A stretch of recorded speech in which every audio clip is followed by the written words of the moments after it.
So I went to visit the Yellowstone National Park last week and decided to take our boat out to the Yellowstone Lake yesterday.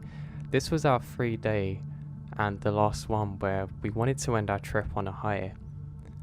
While we were loading up our boat, going down into the launch pod, there were fishermen from Wisconsin catching trout, cutting them up, and then throwing them back into the lake. So basically this is a government job, aka an angler incentive program to manage the fisheries. One could tell how experienced these men were and knowledgeable about that lake just by talking to them and watching them work in rhythm, as they probably had done so for several years. So basically these guys know their stuff. So a couple of older, bigger guys were kind enough to help us get onto our boat and get it in where we needed. These guys tell us be careful, the water has big swells and it's getting windy. In a side conversation, an angler tells my dad about the bodies still lost on the lake and never recovered, including a couple of park rangers. The angler explains the water is too cold and within 20 minutes hypothermia sets in, so again, he cautions us and we headed out anyway. We didn't make it far. 3 to 5 foot swells actually pushed us back in. It was almost as though the angler was expecting our short return. He helped us guide the boat back into the dock and onto the boat trailer. He just smiles and said, "I'm glad you're back. It's bad weather out there." I felt I had to give you the background so you could see why I'm so curious about these missing people. Bodies in the lake and the park ranger's bodies, all believed to be at the bottom of the Yellowstone Lake. However, I cannot find any information on these missing people and missing rangers.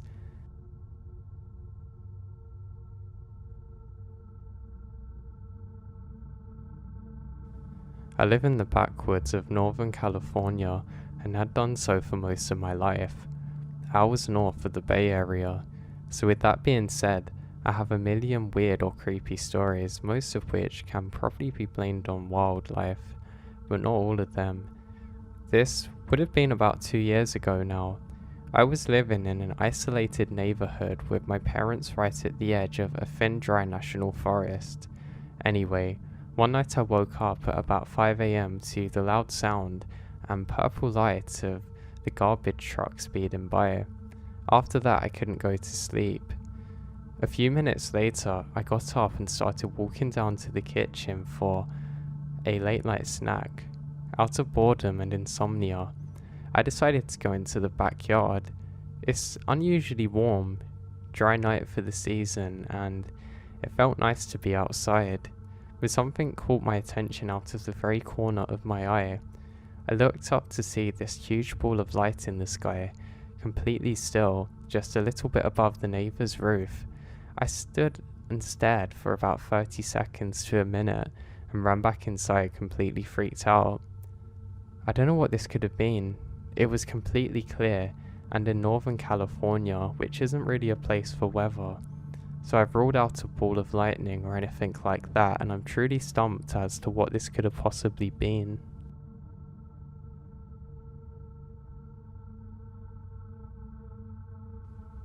One day, when I lived in a house near the woods around 10 AM, I was sitting on my back porch and my dog's with me and all 3 or 4 of my cats. I was home alone and it was a quiet weekday and my neighbour's gone to work. When I was sitting there quietly on the deck, all of my animals started looking around the yard and panicked and started hiding, like they heard something coming. I just sat there looking around and listening to see what they're reacting to. After several seconds, I start to hear a humming sound. Then it seems to come closer and sounds more like a buzzing. By this time, basically all my pets had ran and hid, and are nowhere to be found. The sound then moved closer and seemed to be floating in the air, moving at the same time and at the same pace, like a person walking fast. The sound seemed to be steadily moving across my yard, hovering a few feet above my head. As it got closer, the humming and buzzing became more distinct and I could hear voices. It honestly sounded like a big system of voices all talking at the same time. I heard it perfectly clear as it moved overhead past me, and the sound faded as it went into my neighbour's backyard. Thankfully it doesn't stop or pause. It took several minutes before my pets decided it's safe enough to come back out from hiding. It was just a weird experience and one that I've never had before. I still feel uneasy thinking about it. And I've never really had a situation like that where my animals have all acted in unison in such a way.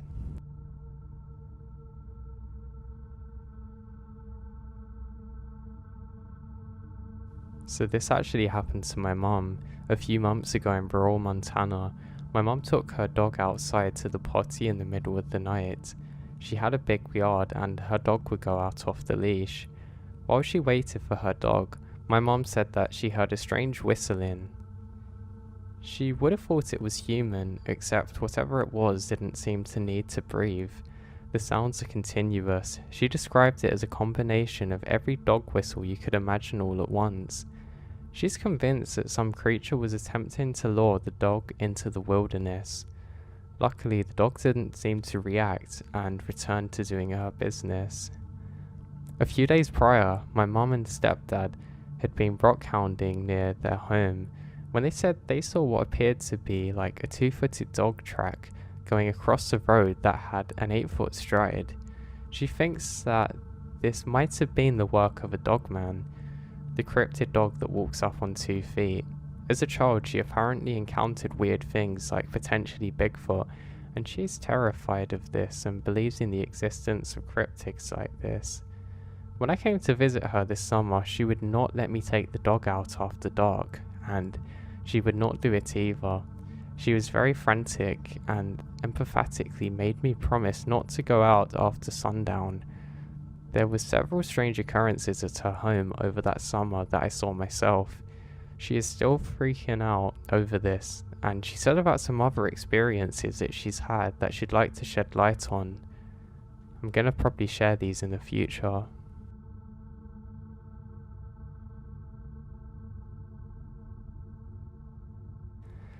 So here's a little less backwards, but certainly more country roads of a paranormal event.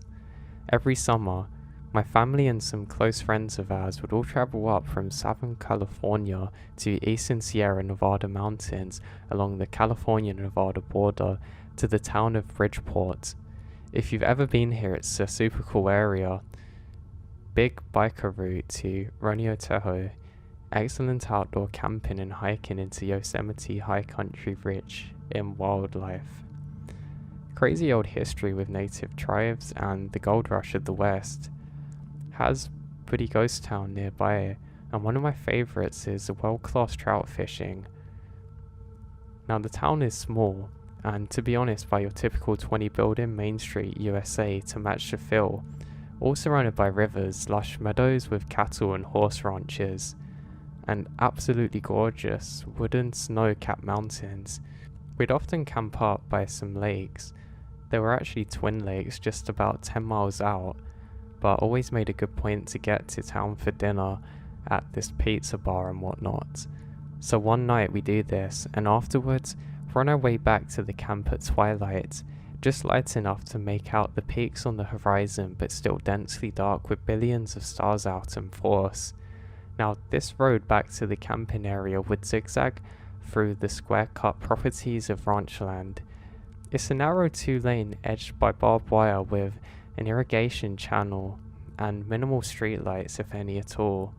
Literally, can only think of one installed by the dude on the ranch there, so we basically drive back to camp having to use our brights due to the dark and making sure to keep an eye out for deer.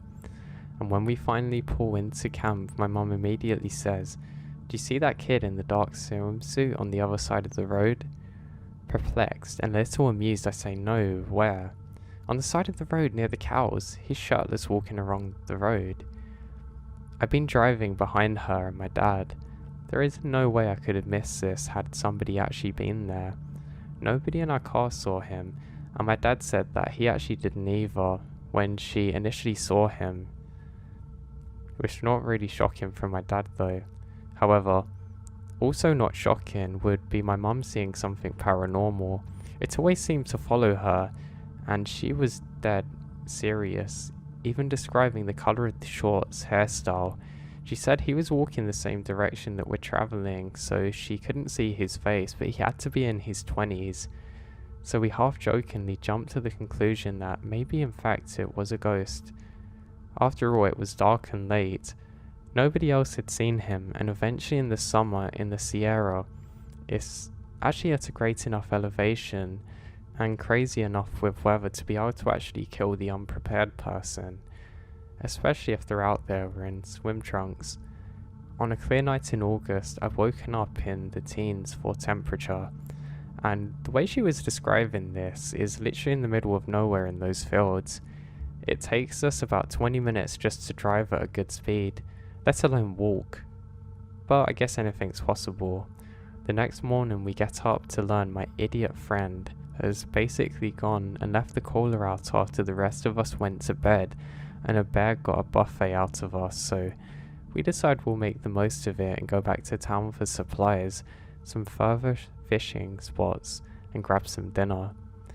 This time on the way back to the camp, I'm driving in my front with my parents zigzagging through the fields when all of a sudden there's a bright set of headlights on me. Looking back, I could tell this had to be some kind of lifted truck, like maybe a Bronco or something similar rear-ending up my SUV. So close at times that I thought we were actually going to get rammed. I start to speed up a little at first, but this car actually stays straight on top of me. I'm starting to get annoyed and concerned.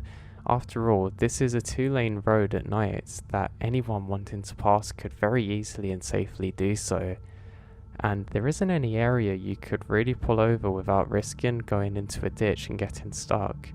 So I continue speeding up, but I'm getting concerned because I know the hills are coming up and there are deer by the thousand in this area, but the car's light keeps pressing. My wife and then girlfriend and friends start getting a little freaked out, as well as thinking about the backwoods area that we're in. And this continues through the fields until I get to the final turn before it goes through the woods, and I get a real heavy feeling, almost like a scream in my head telling me slow down. Do so or I'll die, so I start pressing the brakes hard, fully expecting the truck to ram into us. As I do so, we're coming around this corner, and sure enough there's a pack of 6 or so deer in the middle of the road. I'm immediately a little shaken up. It's always a little startling when you see animals out of the dark while driving, especially the big ones, and then it dawns on me, I'm not being blinded by anyone and we definitely didn't get hit. I actually look in the mirror, half expecting to see it still there, but it's gone. No dust in the rear brake lights from a vehicle pulling off the road. Nothing screaming by us in the other lane, and no road for them to have even turned off onto, or whatnot. And then I see my folks come up driving behind us. All of us are dumbfounded trying to figure out what's happened, or where this person went. The deep clear that we're on actually makes the rest of the drive to camp relatively easy, and adrenaline immediately gets me a bit irritated, so I start ranting off about how stupid this person was, and we could have all died. Now when we get out of the cars, my mum immediately starts giving me the typical parents talk, but I get even more annoyed when she says I'm silly for taking off like that on such a dangerous road in the dark, and how lucky I am to not have got everybody killed, and those poor deers and whatnot. I say, well, if that person wasn't riding up behind me, it wouldn't have been an issue. She says, what are you talking about? No one was behind you. Oh, how the tables turned. Luckily, my wife and friends had experienced everything with me, and they start chiming in about the truck, and I start talking about how I finally had enough and listened to my gut and reason deciding on slowing down, as we just come to find out there's actually deers. Now from explaining this, it actually gives my mum chills, and she apologizes to me and told me to be careful next time, but she started laughing and saying how weird the trip's been. I'll give this to my mum. She never did call us crazy for what we experienced in life, which is something I think a lot of parents neglect to do to their kids. It's funny because I've really always heard similar experiences from country towns east, or folklore or ghost trucks or whatnot, but now after experiencing it, my god is it dangerous, because you'll react as though there's something physically there, though in reality there might not actually be.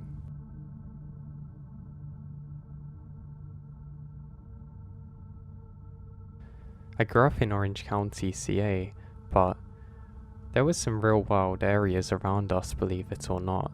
In high school, we went out to this place called Black Star Canyon in Cleveland National Forest.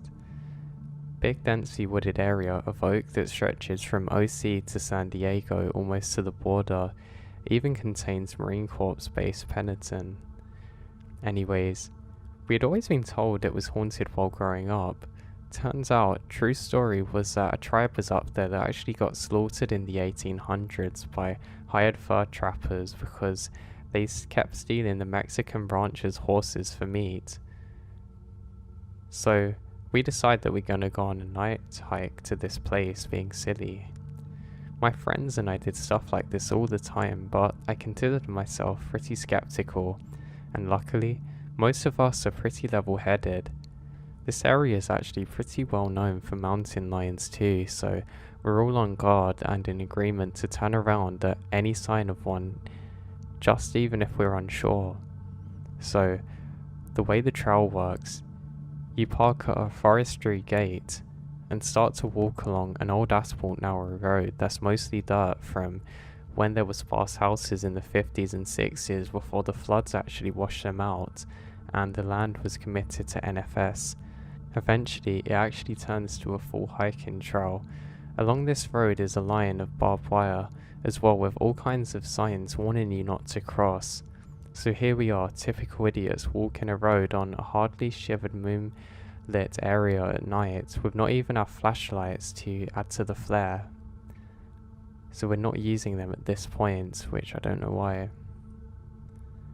Well, as we go deeper and deeper in this adventure and go further down this road, which we'd never been on mind you, I kept seeing what appears to be a cowboy leaning on the wooden fence posting behind the barbed wire. Just kind of leaning on it distinctly, but not really looking at us too much. I'm taken back because it just doesn't look right. He's just leaning there. It's a silhouette, and I can't really make out much else. I keep telling myself that something here is logical and that maybe it's just my eyes going weird, but I kept seeing this person every 10 or so posts, but don't say a thing to the guys. We get to a point where we've been walking for over an hour and debate on heading back because of the time, and my friend goes, yeah. And I kept thinking I'm seeing a cowboy along the fence. I felt myself drop almost. I couldn't believe it. These were plain wooden fences, maybe a typical 4 feet or so tall, with mostly fields behind them. No way that looked like a person, so I opened up about seeing it also, and we agreed to turn around. Just then, my buddy starts flipping out, ripping his shirt off and screaming about getting stung. We're all kind of confused and look at him like he's crazy, but he insists it's a bee or something. He's been stung. So we turn out the lights and look at his back, and there are 3 distinct scratch marks from one shoulder diagonal across to his hip, even drawing blood. We were done, needless to say, after that, but made it back to the car without further incident. You can probably argue that the shadows were a coincidence in the dark, but all of us seeing the same thing is really weird, but throwing in the scratch there, which come out of literally nowhere, is really weird.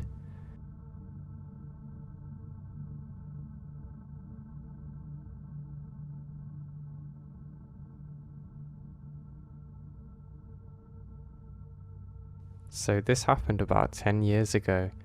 My house is in a pasture about 14 acres across. My dogs are outside and I was awakened by their barking. I woke up and froze in pure terror. It sounded like something with tremendous power was right over my home. The best way to describe it is like a subwoofer as big as a high school gym, just pulsating out this woo sound. It felt absolutely incredibly powerful. Then, it slowly moved away. I was froze. I didn't even want to look outside, but it left and I went to find my dogs and looked around. Now they were going crazy, so I know it definitely affected them too, and I wasn't alone in hearing it. Never did I see anything which could have caused it, but honestly, this was so powerful it almost felt as though it could evaporate an entire city.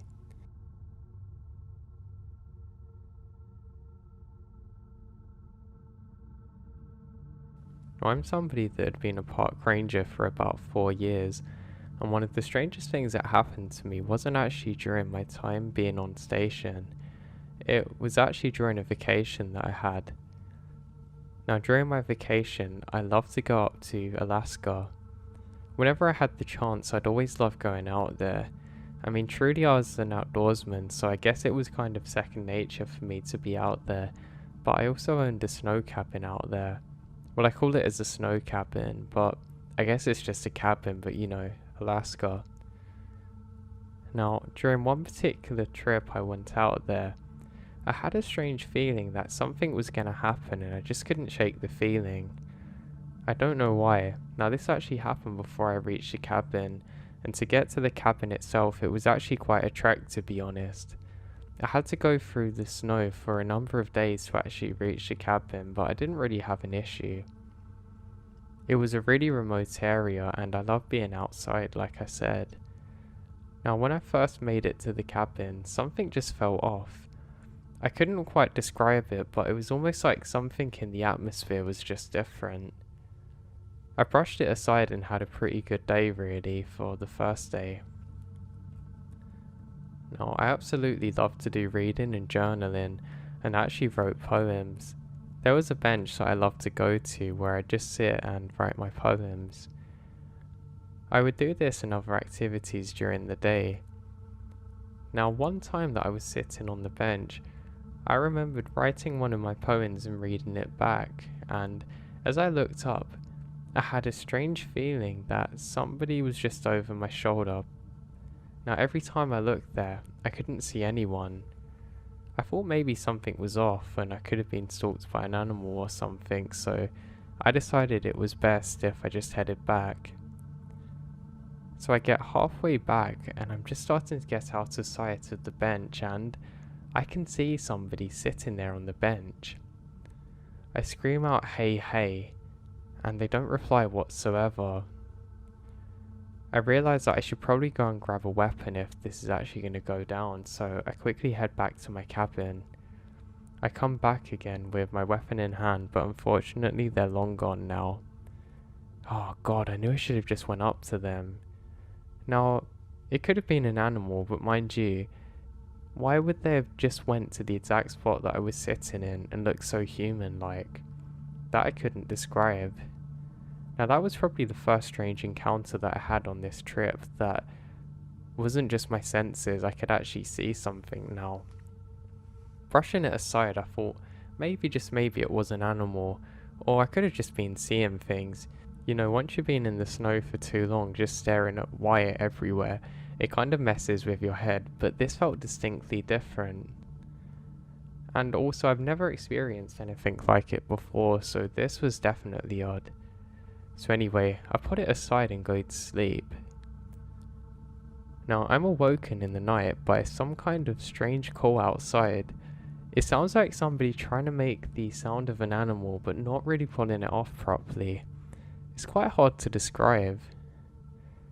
I quickly get up out of bed and open the door, which leads to kind of my living space, I guess you could call it, but the main part of the cabin. Now, I stop to remain silent for a few seconds, but I can't hear this thing again. Now, once again, I think maybe, just maybe, it's my imagination, but I'm not too sure. So I decide to make sure that I have my weapon at hand, and I made sure that I closed the blinds this time, because I stupidly left them open before, thinking the light would be a nice way to wake up naturally. But now I realise it was probably a stupid idea. But this sound is weird. It doesn't really sound like an animal that I know, but it's hard to put my finger on. So anyway, we go a few more days without anything happening, and again, I'm really enjoying myself now. I'm having a really good time, and I slowly go over to one area that I love to go to. Now, this takes about a half-hour hike away from the cabin, and this place is just beautiful. It's up on a little hill, but the trees here are absolutely stunning, and it's somewhere that I absolutely love to go to. Now, on the trek over there, I realise again that something just feels off, but again, I can't describe it. I don't know why, this feeling keeps on coming randomly, almost like I'm at a heightened sense of danger, almost like I'm psychic to something that's gonna go wrong that hasn't just yet. But alas, I continue and eventually get to my spot. Now this is a great spot. I absolutely love to do my writing here. I'm basically just doing some journaling, and I've decided to write down some of the previous events, but not really detailing them too much, because I think, well, I don't want to end up on one of those late night shows about serial killers and they're reading my diaries. Now wouldn't that be funny if that had actually happened? So anyway, as I'm sitting there, I realise that my coffee's running low, and I go to get some more out of my thermal thing.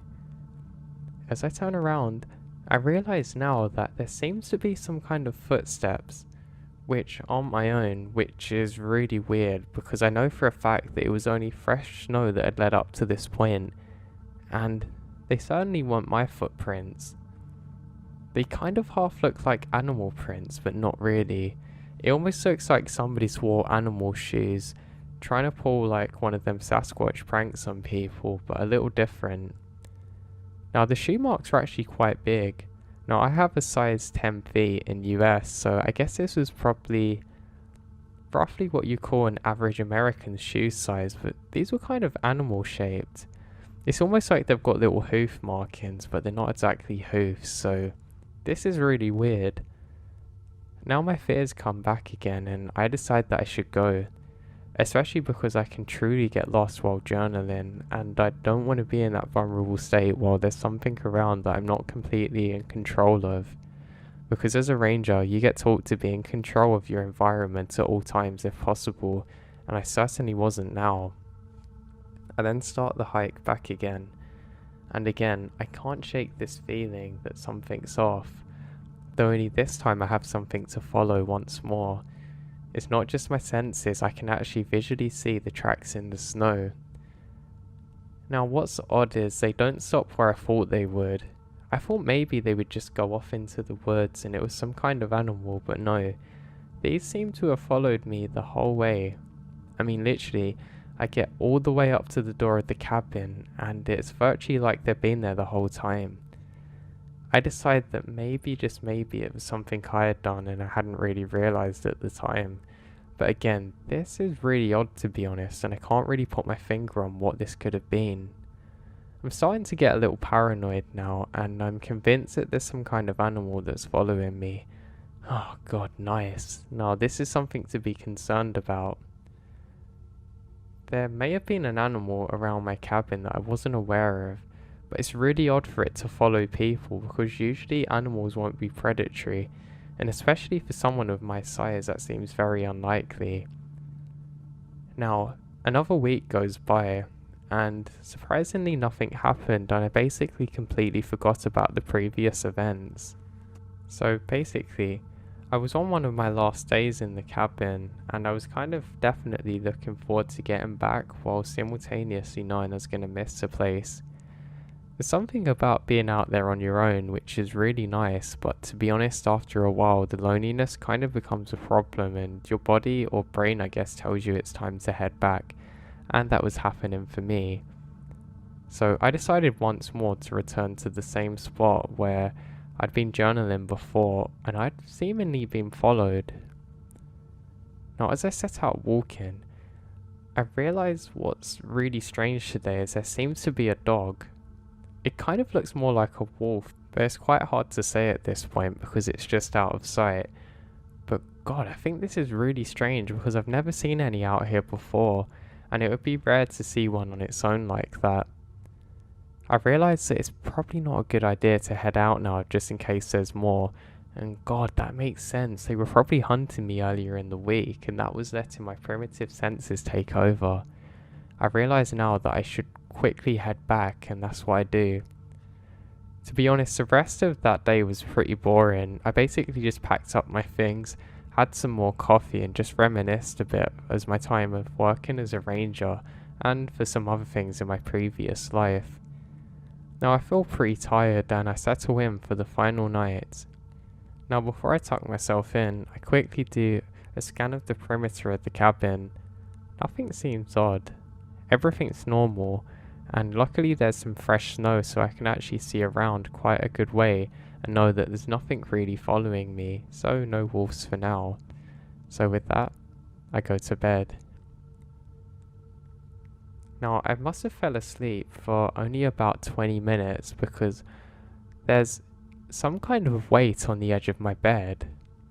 I think it's nothing and just presumed it's some kind of vertigo due to being tired and in a lucid state, but I realise now that it's not. Wondering what it is, I start to move and then, in my ear, I hear, "I know you're sleeping." It takes a second for my brain to lag into life and suddenly I realise that that's odd. I definitely didn't imagine that.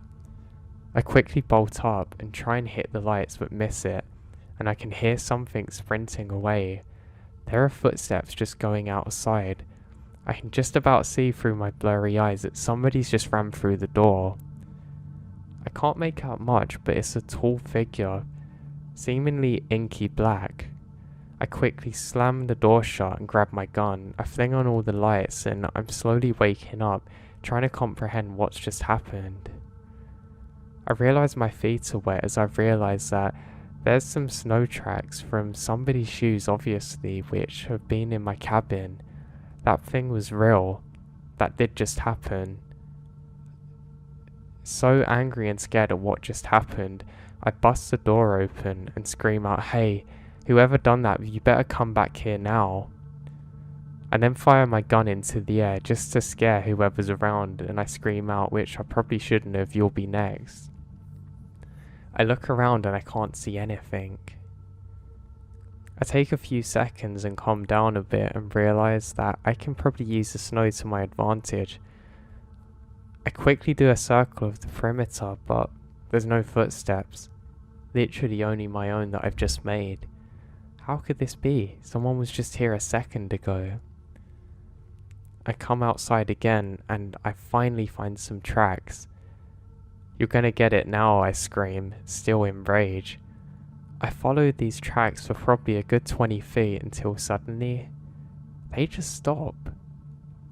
Literally, I have no idea where the tracks went off to, and that was enough for me. I sprint back into the cabin, and I gather up all of my things, and I set out in the darkness with my gun at hand and my finger constantly on the trigger. I go in the opposite direction, which is basically the long way around from where I've seen the tracks, certain that no one's been there because there's no footprints. I'm still trying to calm down and make sense of what happened, and for the next 4 hours, I trek on and eventually make it to an area that I can stop. I ended up putting up my tent and sleeping here for a little while, and then as the day breaks I make my way back to where I can get home. I never went camping out there again or back to the cabin. I eventually sold the cabin after a couple of years of not using it, and I've been left with more questions than answers, and they're ones that I don't think I can answer or ever will. I grew up in a very small rural town in Michigan. This place was so small that everybody knew everyone. My high school graduation class consisted of less than 30 people. It was a place with a very small population, but geographically, it wasn't small at all, consisting mostly of wooded areas and open fields. Houses are spread out, and nothing like what you see in the city. I mean, the nearest city was hours away. I lived on a dead-end gravel road. My neighbour's at the very end of the road, and to my left, there's about a 5-minute walk before you meet the others. You could barely see the neighbour's house through the sparse trees. To the right is another neighbour. My uncle and aunt and my favourite cousin actually live about 5 minutes away. I could only see their house if I walked to the end of my driveway. My house was the second to last one on the road, and just before my house was a really long driveway. I suppose you could call it another road, but it led directly to a house behind mine that belonged to a man I'll call Dave. Now there's a large open field, followed by another sparse tree line, and Dave's house is behind that. I could easily see his small house perched on the top of a tiny hill in the distance. I loved growing up there. It was my favourite place in the world. My mum and dad worked in town, and my older brother, my younger sister and I were always left to our own devices growing up. We were always playing outside. My siblings and I are all born within the first half of the 90s, so we grew up during a time where there weren't really cell phones. We didn't have cable TV, just a few channels when we got an antenna. And our parents usually kicked us out of the house from sunrise to sunset because they didn't want us being stuck indoors. Because of this, we often explored the land around the area. Being 90s babies, our parents for some reason trusted us to literally wander everywhere. Never once did they check up on us. Now the house behind us was extremely creepy.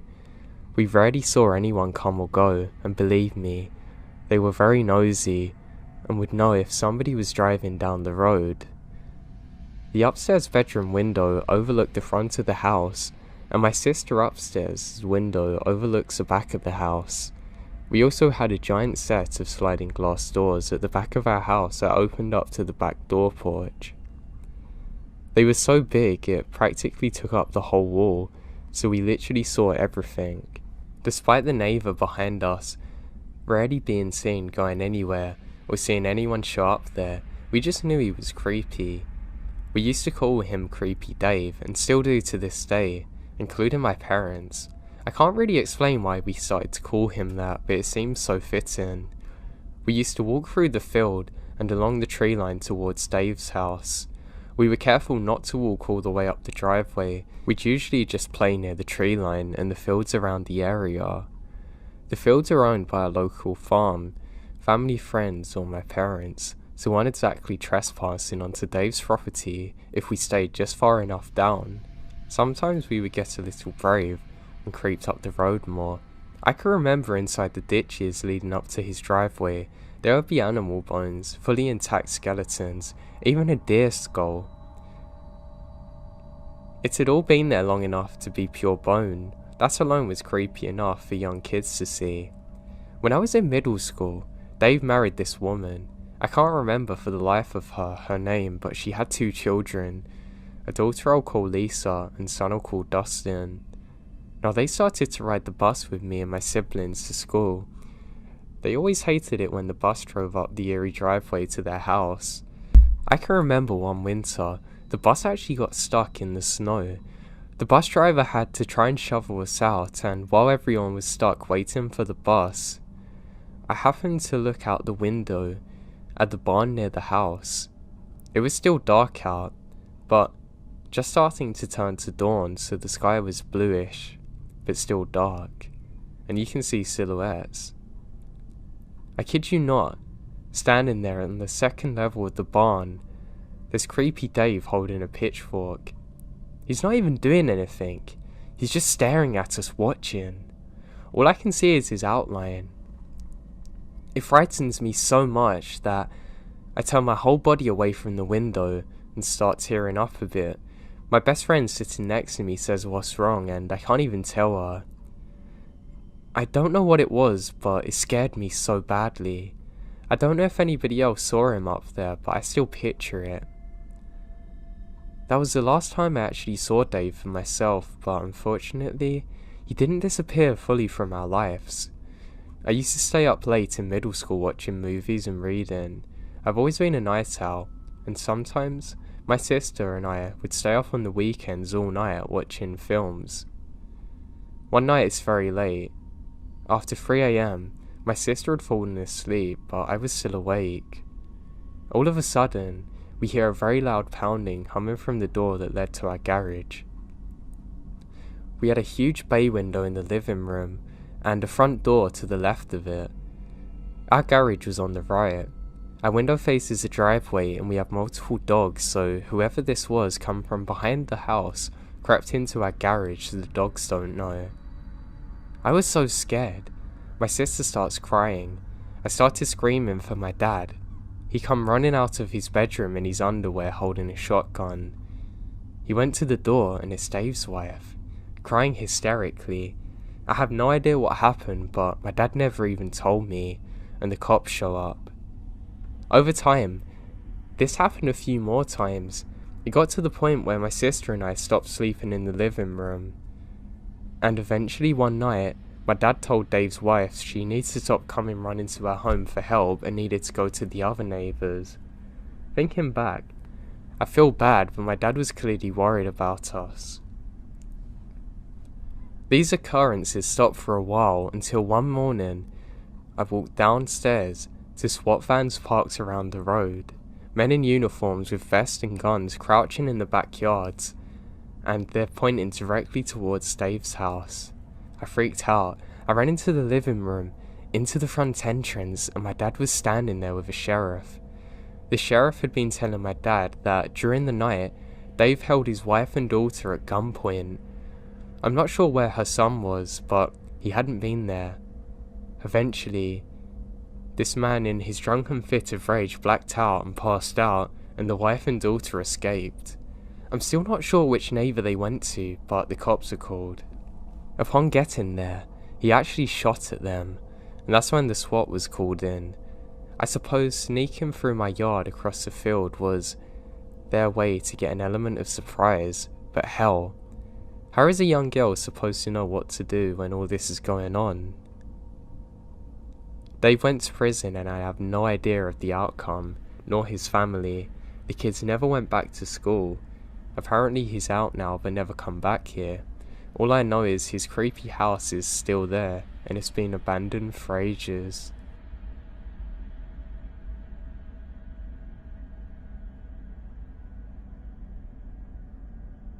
This was a few years ago during my freshman year of college. A couple weeks into school, this girl I had class with asked me if I wanted to go to a concert. She'd been given 2 tickets as a gift, and still being early in the school year, I didn't really have friends, nor did she, so we decided to go. We live in a large city, and the concert was in a small town about an hour away by train. We get to know each other on the way there, and by the time we get off the train, it's very dark. The street lamps are sparse. We're dressed in our outfits for the concert, and the venue's about a 10-minute walk away. Neither of us had ever been out of town before, and we're having some trouble using Google Maps to figure out what direction to head in. I, generally being pretty wary of strangers, am content to continue struggling with my phone map. However, my new friend decides to ask a man on the street for help. He looks like he's in his 30s, about 6 feet tall, blonde, and he's wearing a suit with no tie, and the top couple of buttons are undone. He tells us he knows where the venue is and can get us there. He says, do we want to walk? Now he says what are our names and how old are we, and where are we from. Not necessarily creepy, but I'm getting a bad vibe. It's dark. The streets become practically empty from the train station. We end up reaching an intersection, and he starts to turn right. I'd continued to look on Google Maps once we started walking, and having become better orientated, we're now moving. I know that we need to take a left. I say this, but he says, nah, you're wrong. And I say I'm looking at the map, but he says it must have gotten confused. We turn left and he continues walking with us, assuring us that now he knows where he's going. The map says a concert's up ahead, and in the distance, I can see people all heading in the same direction. Again, our guide says that this is wrong, and he starts walking into a very secluded area near the woods. My friend is starting to get worried, and looks very superstitious. I'm gonna leave that in. My friend has also become suspicious, and we tell him that we're gonna continue straight. He insists that the venue is through the parking lot, and when we point out to the people up ahead, he says it's a shortcut, it's much quicker. We thank him for his help and keep walking. As we leave him, he stands there in the parking lot yelling, "You guys are gonna get lost. You need help." Luckily, he didn't follow us and stopped yelling once we got closer to the crowd. We got to the venue soon after, had a great time at the concert, and I'm scared he'd be waiting for us. Luckily he never found us again. I'm positive if we went into the woods something very bad would have happened.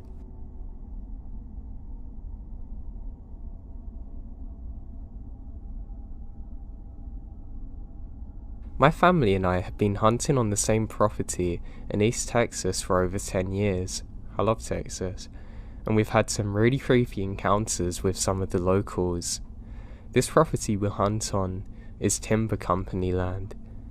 It's way off the beaten path down some dirty roads. No power, no running water, no sewer. There's only a few people that live in the area, only scattered around some hunting camps. Our closest neighbours live in a trailer about a mile away, and we've come to call this a meth house. Now I'm not sure if it's really a meth house, but it wouldn't be hard to believe that was happening there. Now this place has always been odd. There is a trailer sitting in the middle of a pine clearing. The brush is fairly overgrown around the trailer, almost as if the property is abandoned. There have always been broken down cars and other junks grown around the front. Cow skulls and hip bones are attached to a pine tree going off about 20 feet. It started out maybe 10 and over the 10 years has grown out to about 20. Now for a long time, the strangest thing about that place is a vibe you get. In 2017, things get weirder. The front yard collection began to grow.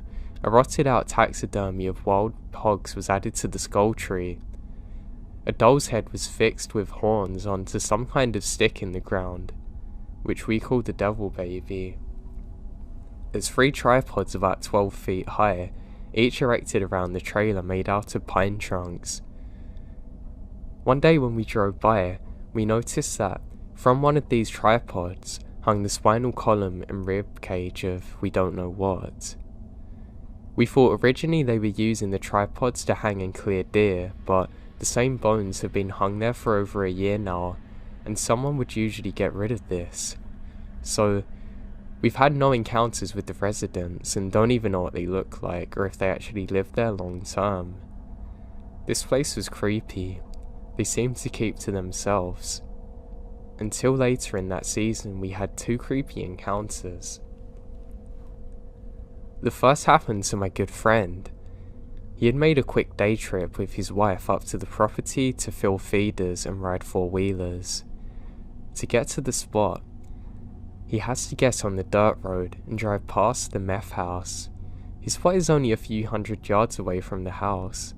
While they were doing their thing, they began to hear some strange noises. And as he listened closer, he could hear high-pitched gibberish between 3 voices yelling weird words in Arabic and with Jesus mixed in. They decided to get on the 4-wheeler and investigate. They found 2 men squatted down besides a large mud pile in front of the house. They were splashing and bouncing around while furiously speaking gibberish. Once they noticed the 4-wheeler, they stopped and stared like animals. My buddy quickly took off. The second encounter happened to me and my brother.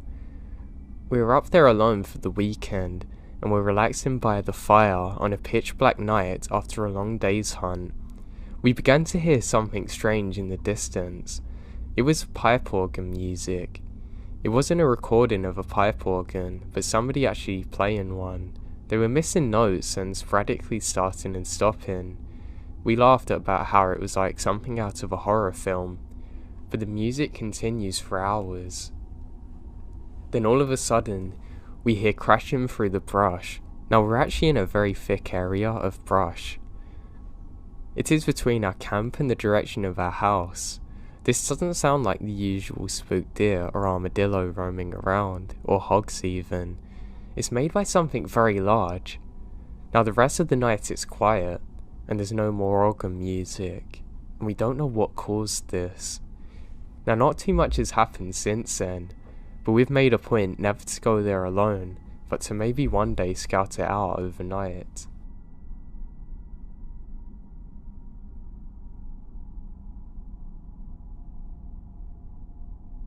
The summer before 2nd grade, my family and I moved into Olympia, WA. I with my parents and my older sister back then. My sister is 2 years older than me, so she would have been in the 4th grade. My sister celebrated her 10th birthday that same year by having a handful of friends over for a sleepover. We owned a trampoline back then and often had sleepovers and used the trampoline during the summer months. We lived near a forest. Now we have many fond memories of sleeping on the trampoline under the stars, but this, however, this was not one of those fond memories. Seeing as it was my sister's party, I was younger and the annoying brother am not invited to the trampoline party. I do, however, remember how the events unfolded. It all began when around 6 or so girls came fleeing inside screaming about a man in the woods. A backyard at this house was fenced off to the left and right side, but was not fenced on the backside as our backyard continued into a beautiful forest backdrop. According to the girls, as they're out on the trampoline enjoying their sleepover, a man in a yellow rain jacket appeared in the woods. The random creepy man proceeded to stand there in the woods and stare at the 6, 10-year-old girls the whole time they're out there. He didn't respond to them when they attempted addressing him or even break eye contact. It was at this point that the girls were so scared they collectively ran as fast as they could inside. After the girls relayed their experience to my parents and I, the 3 of us reached to the window to see this man. When we get to the window, all we can see is a glimpse of the yellow jacket as he disappeared further into the forest, beyond the borderline of the neighbouring fence, out of sight. My dad sprinted outside yelling at the man, threatening him, calling the police but we can't see him. My parents did call the police and filed a report, but nothing ever come of it. After this experience, our parents thought twice about letting us sleep on the trampoline at night. We ended up moving a year later.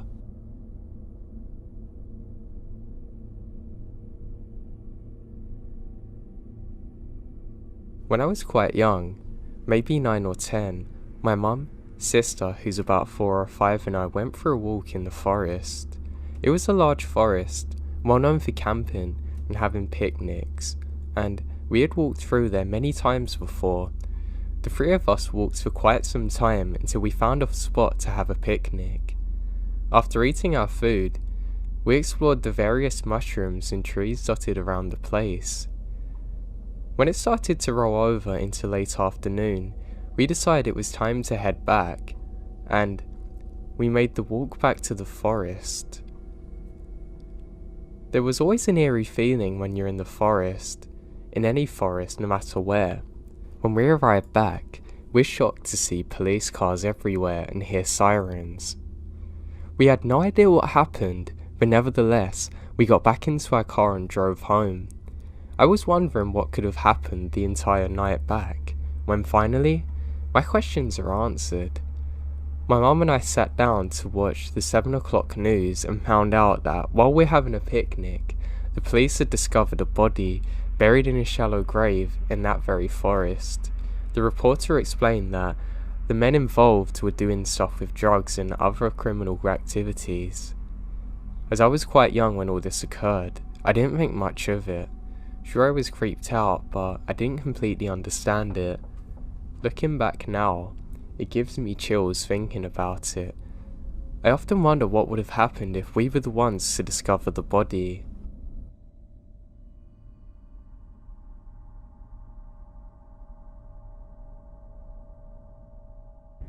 Red River Gorge is a beautiful and huge park full of wildlife, rock climbing, waterfalls and dense forests, gorges and beautiful views.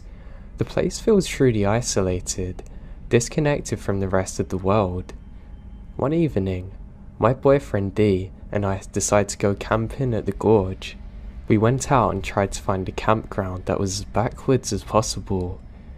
Sites were spread far from each other. Our site, that was on the edge of a very steep drop-off. We arrived at sunset and quickly set up. By the time we're fully set up, the sun had set and we began making a fire. About 20 minutes into relaxing, we began to hear howling that doesn't go away, and it doesn't sound like it's far from us. We're both freaked out by the realization that there were wolves nearby, but we tried to not overreact and continued to sit by our fire. 10 minutes later, I start hearing a faint yelling about 15 feet away past the cliff's edge. Now, I told Dee to be quiet and listen, and we're both frozen out of fear. A woman was now screaming. I couldn't make out any words at that point, but it was a deep, gurgling shriek, a noise that I've never heard a person make in my life before. Then I heard it. She was screaming, "Help, please someone help. Someone please help me," repeating this over and over again, howling at the top of her lungs. I'm terrified. She could have been turned around in the dark and fallen off the cliff. She could have been attacked by wolves or a bear or bitten by a snake. At this point we both sprinted into my car, frantically climbing inside, locking the doors. I tried calling the police but have no service. I threw the car in reverse and sped down the dirt road to find anyone that could help. The shrieks continued. I didn't make it far before I found 3 young men standing on the edge of the forest. I slowed down and cracked my window, still hearing that woman begging for help, and asking the men if they heard that. How could they have not heard it? I told them it was a young woman screaming in the forest. Then, 2 of them went sprinting into the darkness. Without questioning me or anything, the other one just stood by my car, assuring me he had no idea what was happening. While the 2 men were somewhere in the forest, I drove further down the dirt road until I found a spot to turn around at. When I came back, the screaming had stopped, and the men were back by the side of the road. I slowed down and asked them where the woman was, and one of the men that had run into the woods said, "Don't worry, it was actually just a kid messing around." I just said okay. I drove back as quickly as possible. We left the campsite and went straight home. Once out of the woods, we called the local police station multiple times to no answer. I know it wasn't a child. I've never heard such primal screams in my life. It made my skin crawl and my heart race just thinking about it. What did those men do that night? What was I a witness to?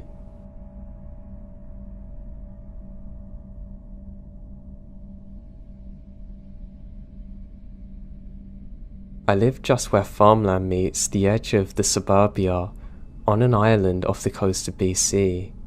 The climate here is sub-temperate rainforest, so the natural and untouched landscape is incredibly wild, dense and lush. I'm keen on endurance cycling, and I take full advantage of the trail network in the forest surrounding my area. I work long hours, so most of my winter rides are in complete darkness with my trusty trail light. One section of my home trail winds through a rainforest bog full of hundreds of trees. They're huge. It's absolutely beautiful in daytime. It feels like a magical place with shafts of sunlight piercing the fog, hundreds of different species of flora, and there's so many wild animals out there. It's really beautiful. Now at nights, my gut starts tightening as the thought of passing through this mile-long section of trail appears. One day about a year ago, I was lucky enough to get a chance to go for a ride through it, so I took it. It was cold and very rainy, with few other people out on the trail. I had packed thermos of hot coffee in my backpack, and I thought the rainforest-style bog was the best place to take a rest as any. Now, I chill out. I have an interest in botany, so I was looking closely at the lynches growing off of the huge Douglas fir. But suddenly, I felt distinctly not alone. No biggie. Lots of people use the trail, although not many are out there that day because the weather's so wet and cold. And that's when I heard it. A meow. That's odd because this isn't a good place for a cat to be alone. We have cougars and bears, but I hear a meow again.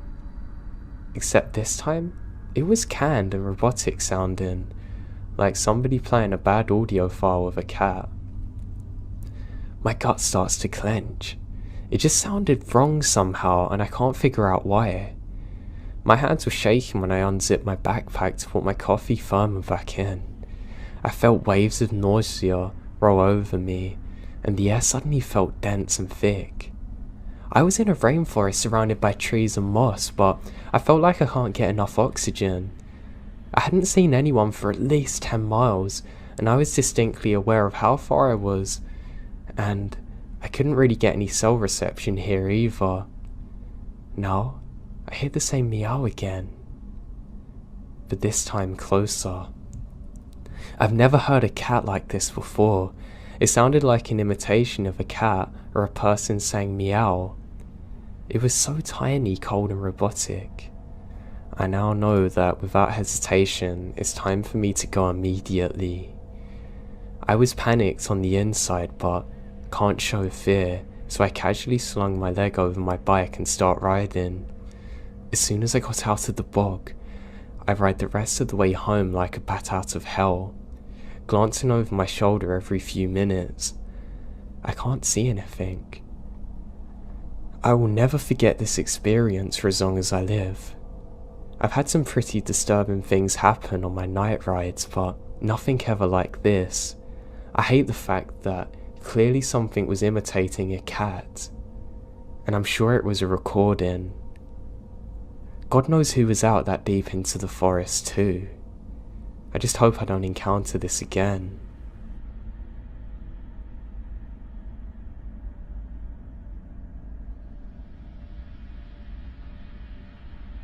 I used to love going for long hikes in the forest near where I live. I usually did it on summer's evenings. Yeah, I know this probably isn't the safest thing to do, but I always had my hunting rifle on me anyway. I mean, I'd be stupid not to. All it takes is one wild animal to go for you, and if you're unarmed, good luck to you. So anyway, I set out one summer's evening. I had my iPod playing some really chill songs, and I felt really good about myself.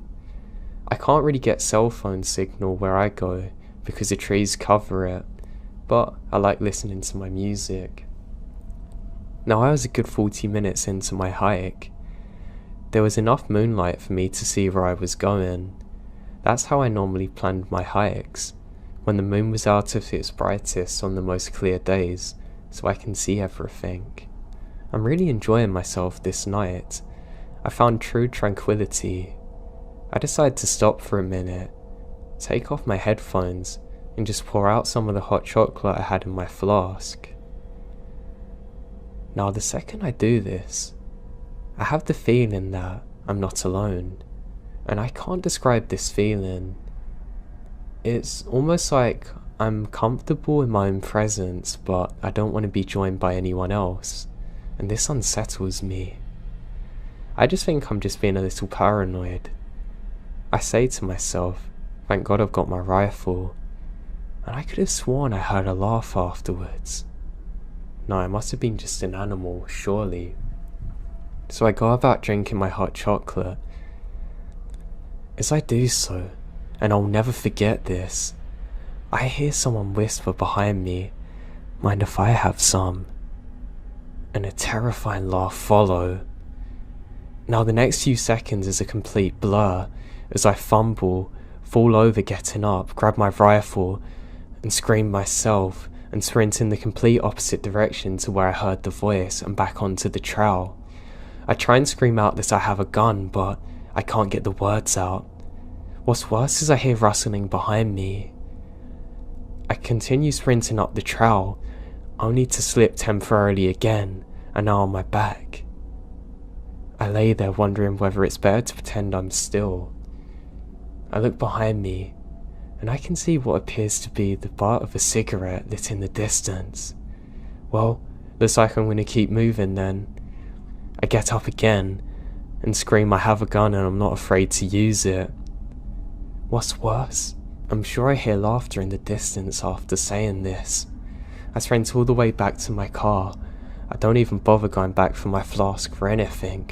I immediately get on my radio and call it into the park rangers in the area, who say they're going to check it out and they want me to show them exactly where it is. I say you've got no chance and speed out of there.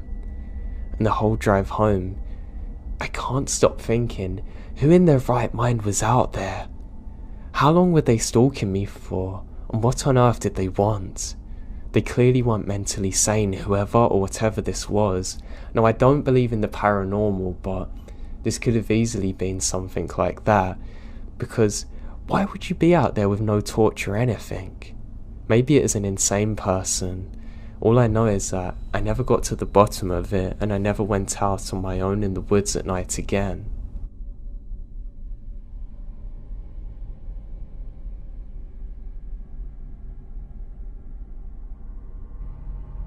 I come from a big country family.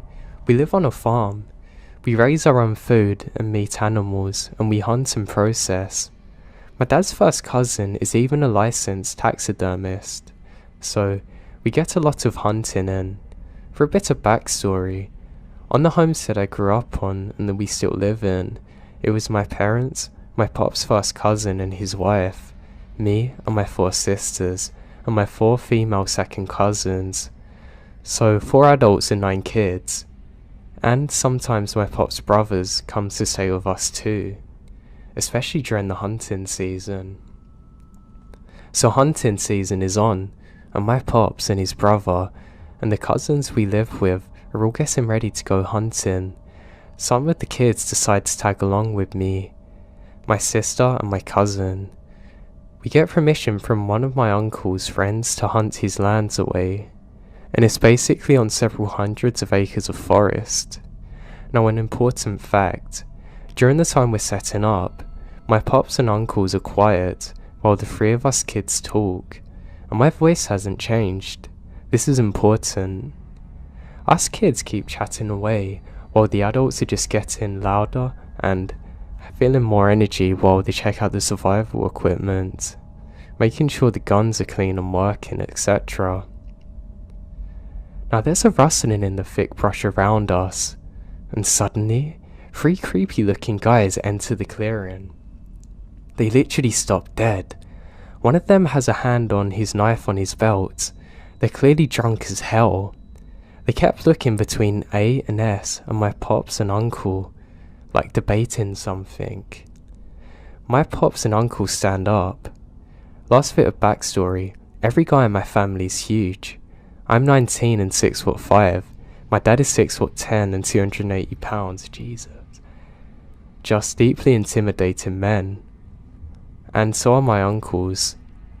The guys laugh nervously as my Uncle V picks up one of his rifles, pointing it at them.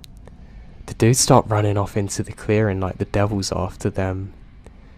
My pops immediately says we're clearing out. My uncles don't question it, and neither do we. We're freaking out, and we're totally scared now. I mean, we're taking things down really sloppily, but my pops doesn't say anything about us messing up the camping equipment. When we get back, we instantly call the police, who unfortunately don't take it serious. We also told the owner of the land to be careful of his kids. The craziest thing is that, at that moment I realised A and S and me, with my unchanged voices, are the only voices that these guys would have heard, so they clearly come across here, trying to find some children on their own.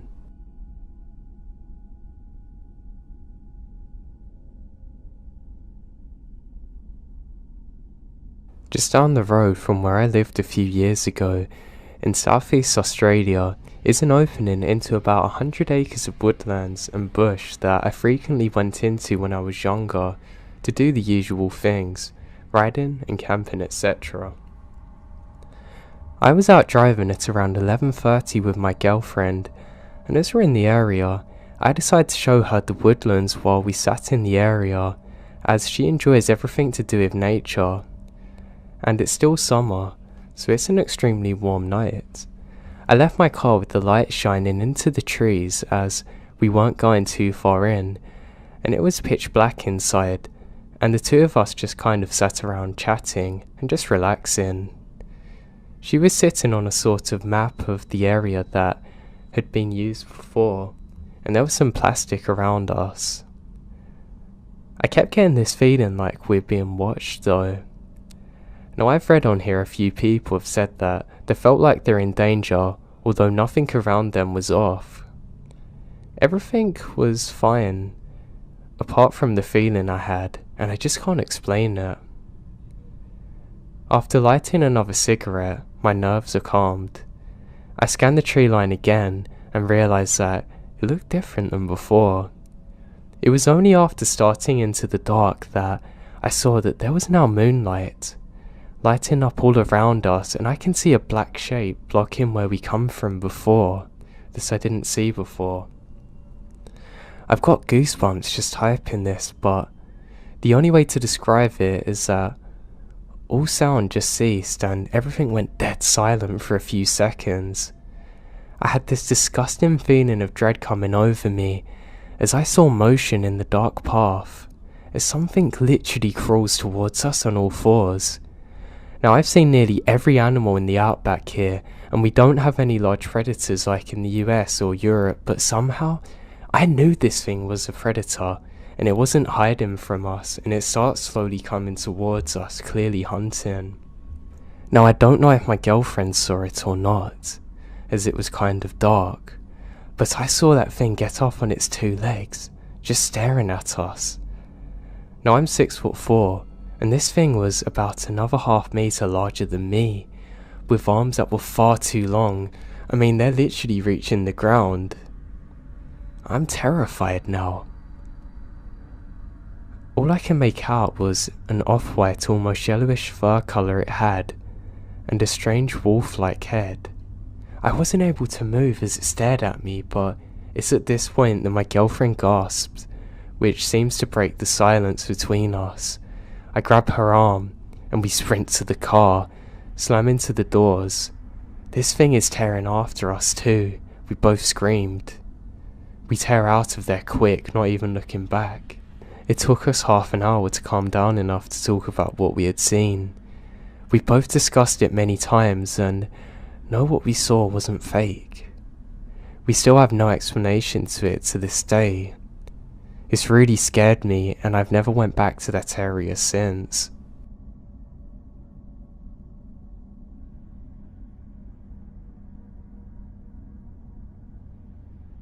I always used to go camping a few years ago.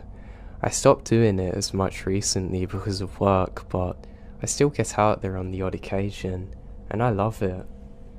I never had anything weird happen to me while I was actually camping. Some of the strangest things would happen when I was driving. It was never too bad. I'd just see strange lights in the sky, but I was sure that was just because I was tired. There was one thing I could never explain though, however. So I was driving back from a camping trip one summer's evening when I see somebody standing in the road. I don't know what they're doing, so I slowly drive up to them. They're not facing me, they're facing directly away from me. I turn my lights on to try and let them know that I'm there, but they don't move. I stop my car and get out and I say, "Hey bud, I need you to move out of the road for me please, is everything okay?" And I'm not kidding you, the second I finish my sentence, they fall to the ground. Well, I say they, all of their clothes do. It's almost like somebody just disappeared. I rub my eyes and I'm sure that I'm just sleep deprived and hallucinating, and I get back in my truck and slowly drive towards it. To my horror, I can see only a pool of blood exactly where I thought the person was standing, but it's dried blood like it's been there for weeks. I have no idea what it is. I immediately do a U-turn, scream to myself for what felt like an eternity, and get the hell out of there. To this day, I still have no idea what happened or who that was. There was nowhere for them to have run, and if they did, I would have saw footsteps in the dirt. There was neither.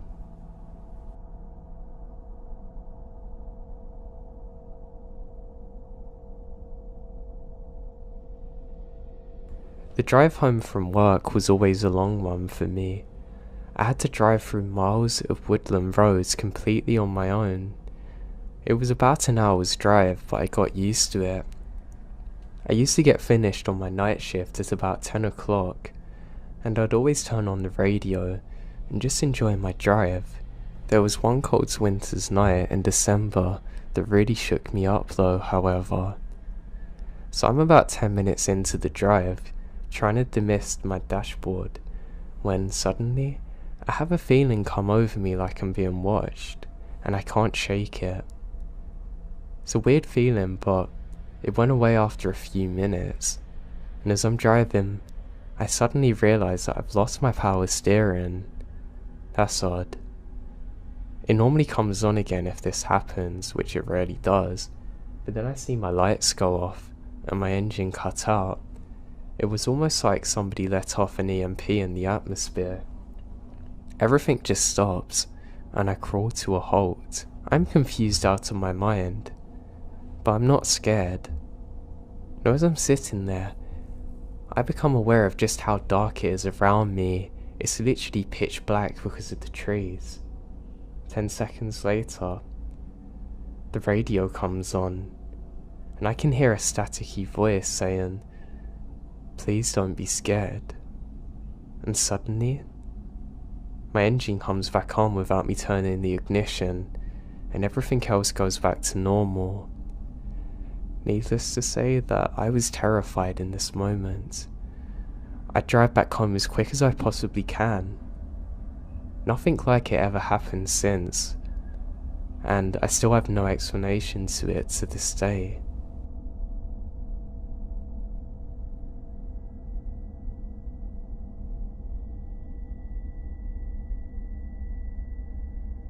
I grew up in the south. There's tons and tons of beautiful places to see that haven't been taken over by concrete yet. It's nice. But along with that, it's pretty boring. Being a teenager and wanting to go out and have fun led to mostly improvising with your buddies and hoping that something good can come out of the night. There wasn't really a local spot to go and hang out at, like a club or cool bar, and the places that were close to us were boring, because we'd went to them so often. I'm sure if you've ever lived in a rural area, you can understand it. Something that I found a ton of enjoyment in as a team was just cruising around super late at night listening to music. I would fill up my gas tank, grab something to drink, and I'd just drive off until the sun comes up. It was a way to clear my head and relax. Those country roads are always fun to drive down at 2 AM, and was just also the right amount of spooky. I don't know why that made me laugh. Well, one night, I absolutely got more than I bargained for. I can't remember what month it was exactly, but I knew for a fact it was in the summertime, because I was out of school, and I also remember it being a comforting, chilled night.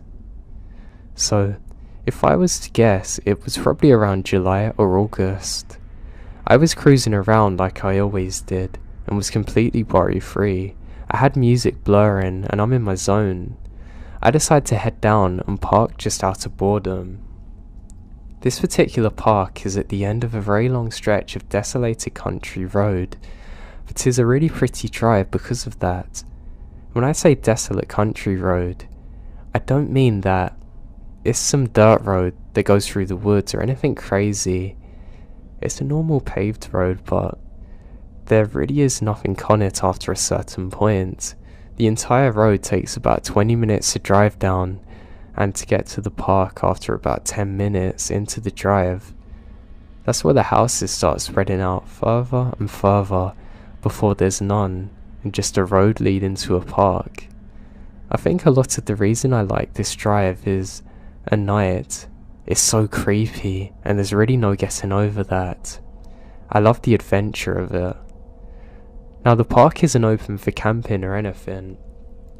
It's mostly just lots of land with walking trails and biking trails set up through miles of woodland.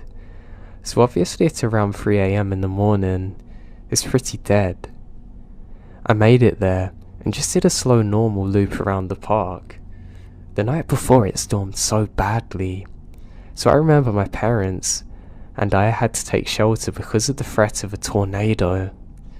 There ended up being no tornado, but the storms were pretty rough. Because of it, I come up on a fallen tree in the road that looped around to the exit of the park that must have been caused by the storm. It wasn't some massive tree or anything, but I knew for a fact that there was no way it could have gotten there from a car, obviously. It was pitch black, everywhere besides the front of my car because of my headlights, and because of that, I immediately ruled out backing up the entire way. I just drove when I entered the park. I knew that this was super dangerous and there was no way. At this point on the road, there was flat land on each side of me. I figured that it would make the most sense just to back up to the grass beside me, just a little, and then drive back the way I come. It was a one-way loop around the park, but I wasn't really worried about going out and the wrong way because it's so late. So now I start to back off the road so I can get my car to turn around. All was good until I pull off onto the road. I totally didn't take into account how wet the grass was and the amount of mud there is. My car went absolutely nowhere. My back tyres are completely stuck and were spinning in places where I didn't think they could. I start getting scared now. It really isn't the most ideal of situations to be in.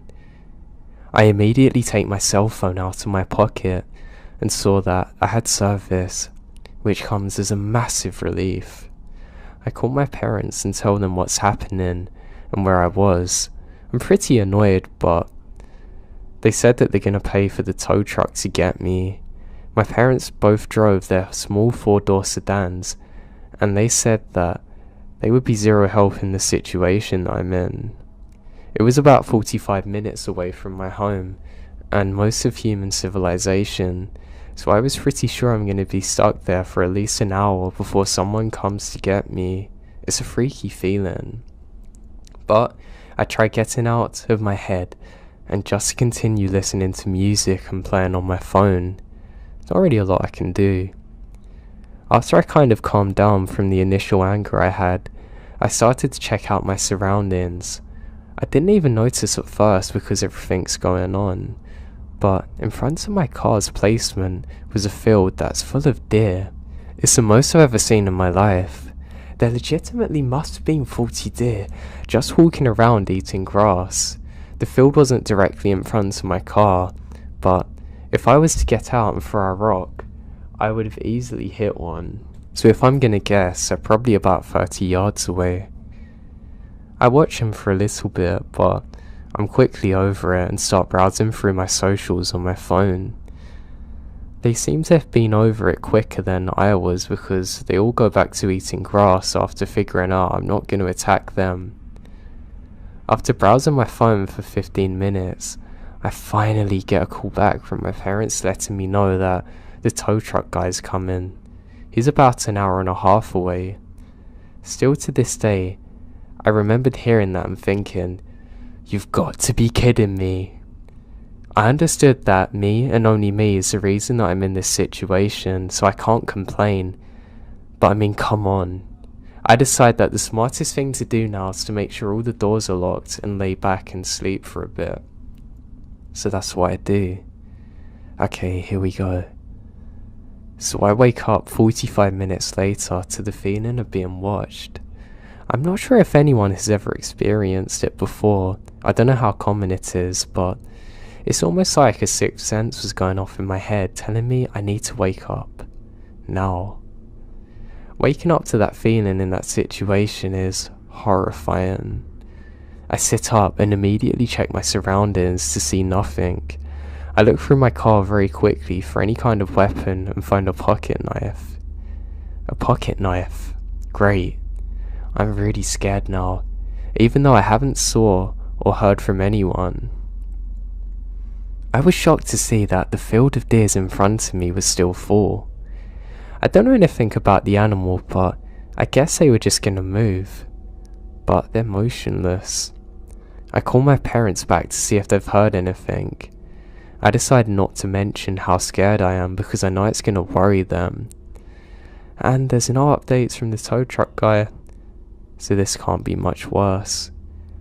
The last call just lasted a few minutes, and I felt like an idiot. They both had to wake up for work quickly after, and now they spent over $100 to try and get me home, and they're worried about me. We hung up, and I looked up from the phone and immediately went from 0 to 100 in a panic. All of the deer in front of me had perked up, staring in the same direction in front of them. Every single one of them. One of them stopped dead in their tracks, standing completely still. The others followed, looking at something. I put my high beams on and stared, waiting for absolutely anything to happen. But there's nothing. I tap my horn real quick. They don't even budge. That's what scares me. They were completely glued to what was in front of them instead of being scared by me. I know they were looking into the woods, but where I was, I can only see them. I can hear my heartbeat, and I grabbed my pocket knife and just waited for something to happen. I would say it was about a minute after I honked. Every single one of them in unison ran the opposite direction that I'm in. And now within 10 seconds, it's completely empty with just me in the field. I'm petrified in fear. I knew that staying in my car would be the safest thing, but I'm now stuck. My head is on a swivel. I'm freaking out in every possible way. I assumed that it's a bear or something, but it could have been absolutely anything. I was convinced at that point that it's the devil himself. I don't know what to do now. I knew that the tow truck was close by, but I have no idea where. I start shaking because of nerves, and just look around me to make sure nothing was by me, and focusing on the field in front of me. I did this for what felt like an actual eternity, sitting in complete silence and darkness in the middle of nowhere, waiting for something to jump out and attack me. Now 15 of the longest minutes of my life go by, and I start to see lights break through the tree line on the road. As it gets closer, I see it's a tow truck guy. The lights on in his truck feel like Jesus coming. He gets up to me and I jump out of the car and say, "Do you have a gun?" I tell him what's happened, and he said something's definitely nearby. He let me know that he grabbed his shotgun in the truck and assured me that it's probably a bear or bobcat. He gave me the whole "they're more scared of you than you're of them" crap. The tree was small enough for him to sort of bulldoze it out of the way, and hooked up my car. He wasn't really listening to what I was saying about the story, but knew I was shaken up from it. The whole time, I still had my eyes glued on the field looking for anything. He was completely done with everything in about 15 minutes, and he told me that to follow his truck out of there and onto the main road's the best bet. I got in my car and was ready more than anything to get out of there. We start to move away from the spot I'm in, and I still have my head on a swivel, completely shaken up. As we're driving away, I look in my rear view, and just out of the way, I could see the partially lit up spot where I was from the vehicle lights. I watch in my rear view mirror as a man comes out of the tree line behind my car and walks into the middle of the road watching us. He's a huge person too. My heart stops. I legitimately start bawling out of fear. I can't see any details of the man. I don't care about that, honestly. The feeling when we're driving away was the worst of my life. He stands there the whole time. Now he was there watching me, creeping up on me when I'm completely alone for a very long time. Maybe even coming up to my window watching me sleep. That's a feeling that I can't quite put into words. The entire time we're driving off, as long as I can see him, he doesn't move. He just watches. A million things are racing through my mind now. I was scared that there might have been multiple people waiting for us. I was trying to figure out if I should start beating on my horn or what. I decide all I want to do though is get out of there, more than anything. The second we finally got out of the park and was able to be on 2 roads, I drive past a tow truck driver doing at least 70 miles per hour. I run inside, quickly saying sorry to my parents and nothing more, run into my room, not sleeping for a single second that night. I was searching everywhere for what could have happened, escaped convicts, whatever, and I've come to the conclusion that I'm never going to know who was out there or what they were planning to do to me. I never told my parents this story either until years after, and it freaked them out when I told them it, even in my older age. I never went back to that park ever again, and I never will for as long as I live.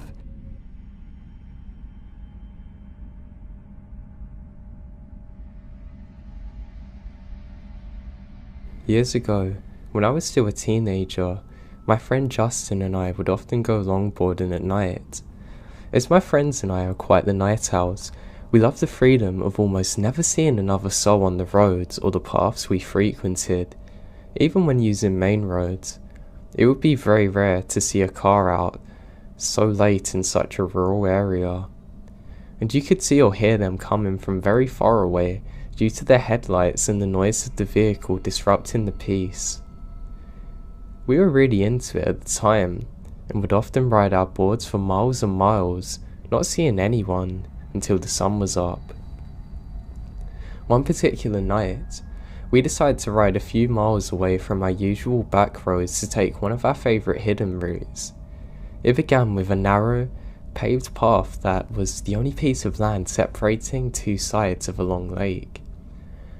It would often sink under due to rain, and we wanted to seize the opportunity to use it before it rained and went underwater again.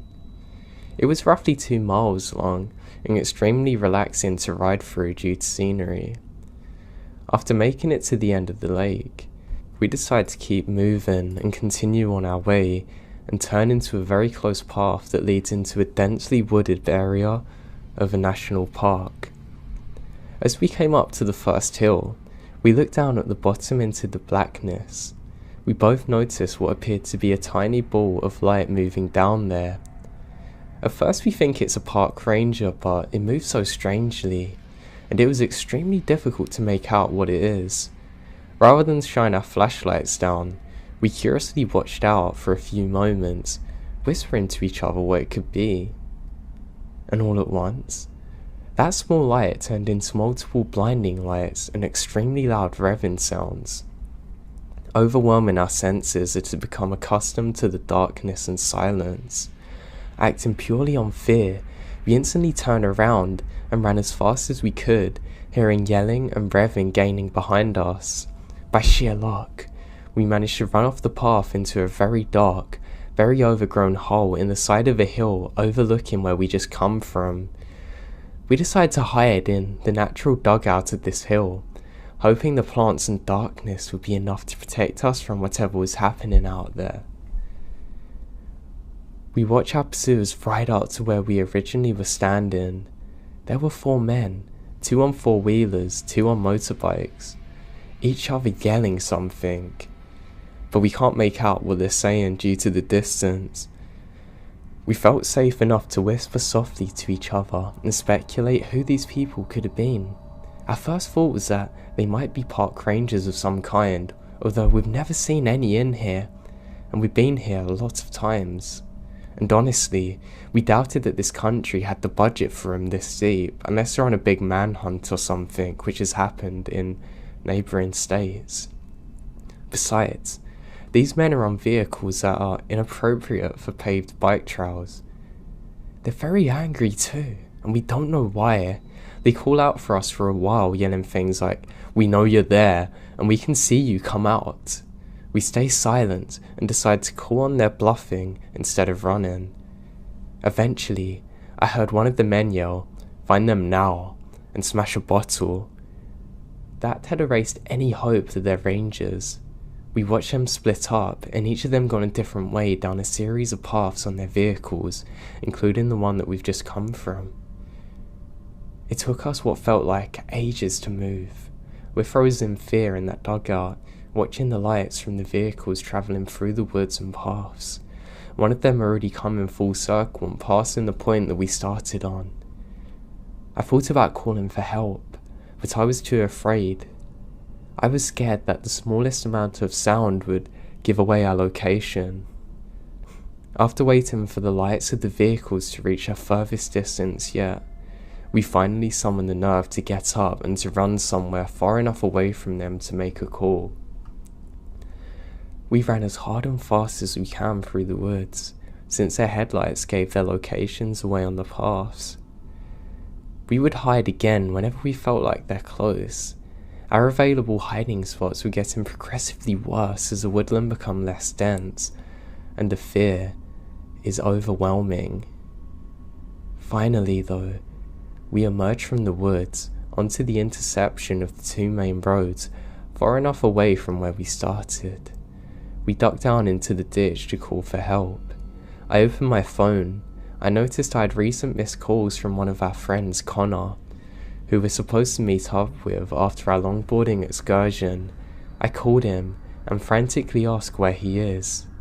Luck's with us again, and he hadn't given up on our plans despite us ignoring him. He's only a few miles away now, already heading in our direction. I gave him the names of two of the streets we're near. I explained that we need to be picked up immediately. He agrees to speed over to us while Justin and I were waiting and hiding. Thankfully, Connor arrived before any of them men did. We bolted into the back seat of his car, yelling for him to get out of there. He took off fast. Relief doesn't begin to explain how I felt after being safely driven home. After explaining everything that happened to Connor, we ended up just moving on with our night and decided not to call the police. We figured they'd be gone by the time any officer made it out there, and that we're putting ourselves at risk by admitting that we were breaking the law being out there. Justin and I later admitted to each other that when the Reverend started, we could see our minds going to chainsaw killer or something worse. Frustratingly enough, whatever them weird men saw that made them want to chase us so bad, we actually never saw, so they even had no reason to chase us. I never found out what they were actually doing or why they're so angry at us. I just know we're in a very dangerous situation, and to be honest, we're probably lucky to make it out of there alive.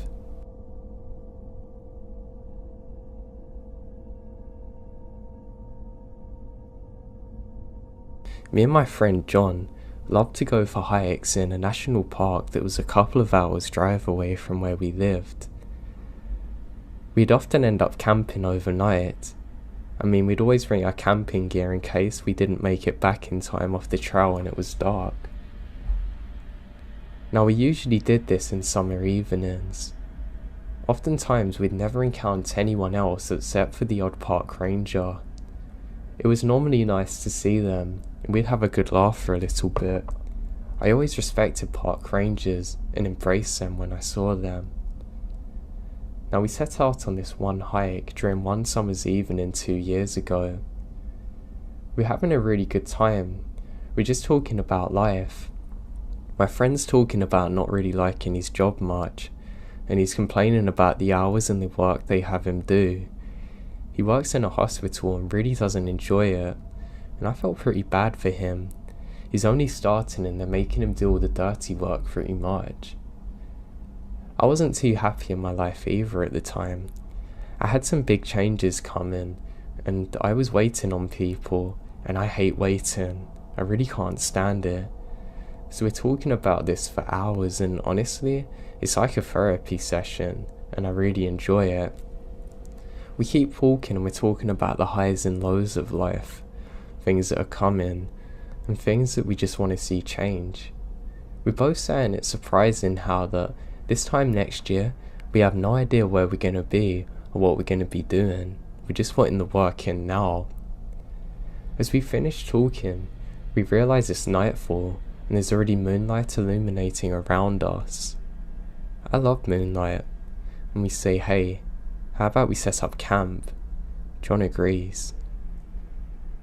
We walk further down, and just as we think we found a good camping spot, we see another tent further up.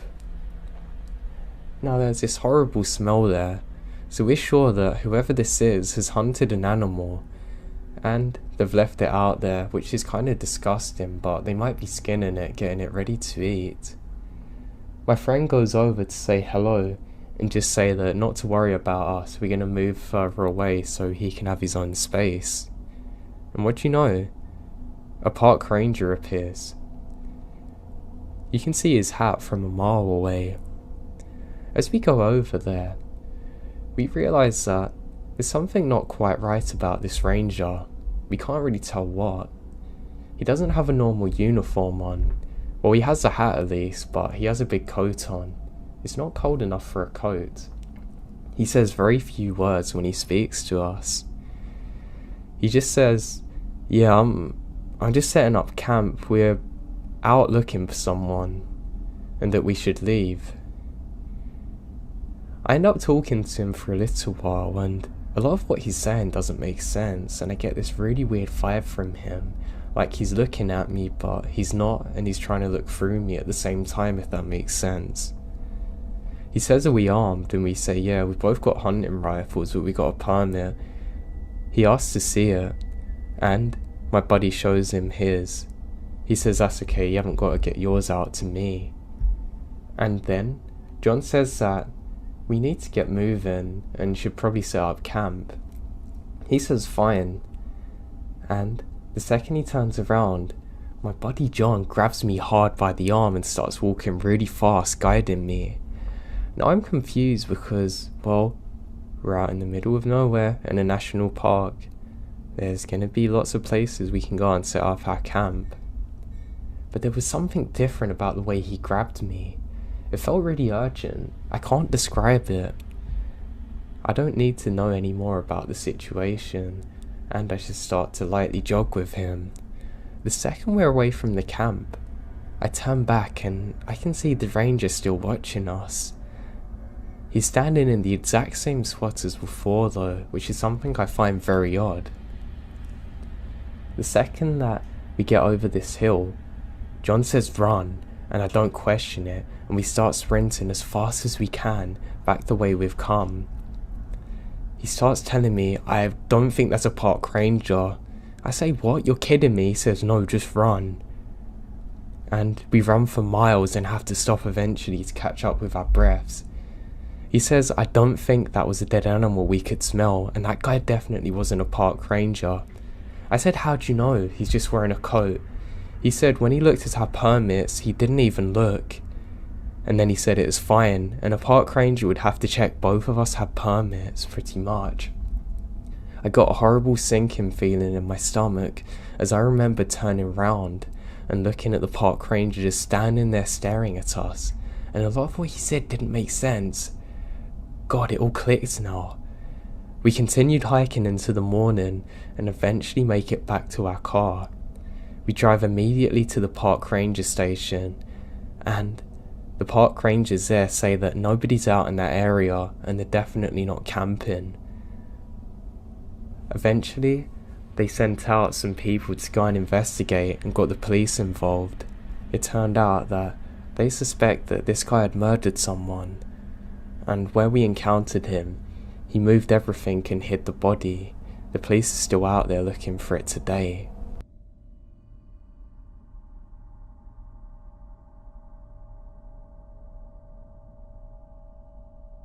This happened a couple of years ago while I was still in high school and live feed cameras were becoming a thing. Must have been 2014. I used to go running in the woods right by my house in upstate Washington.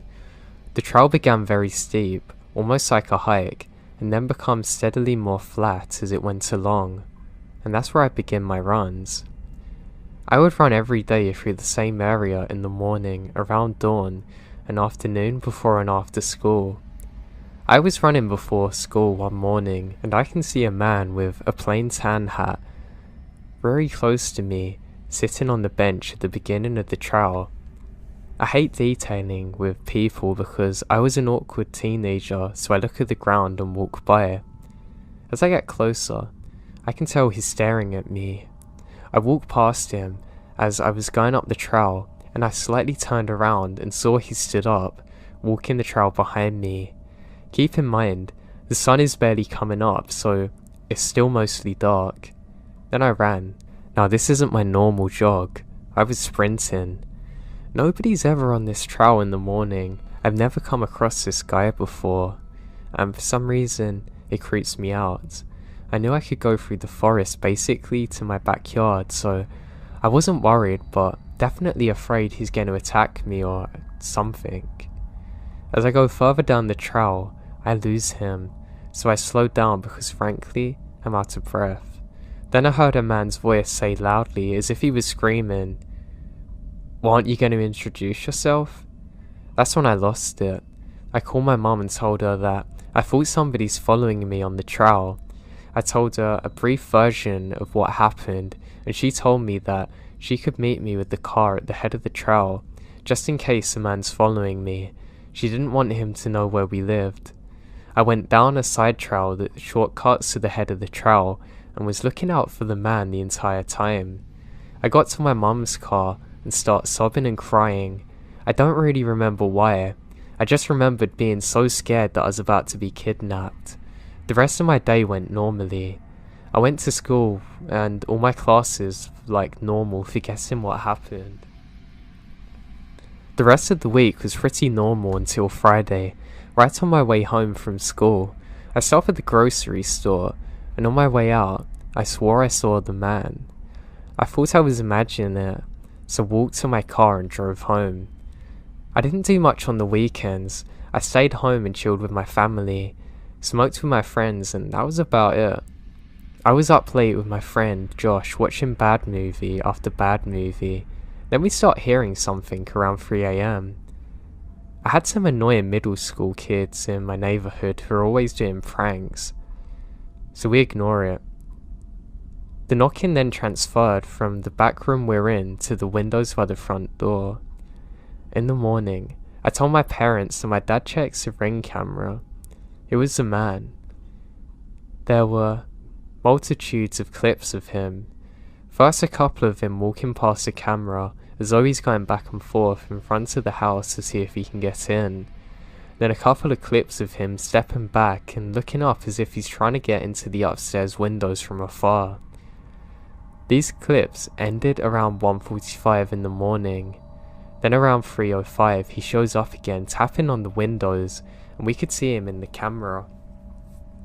At one point he stood back and realised the cameras are there and just stares into it. He did this a few times, and then at one point gets really close to the camera and whispers, "How was your run?" Smiles and turns away. My dad called the police and had them come to the house. He showed them the camera footage, but since we don't have cameras in our house or at the back, we can't even prove that he's freaking trespassing. I never saw him again. When the police checked back in the following month, they said they were sure that he saw the camera and got scared and that I shouldn't worry about anything. It was just horrifying though. I don't know what he was planning on doing, but the fact I was being stalked is what terrifies me. I'm a guy, so something like this has never happened to me since, or before this.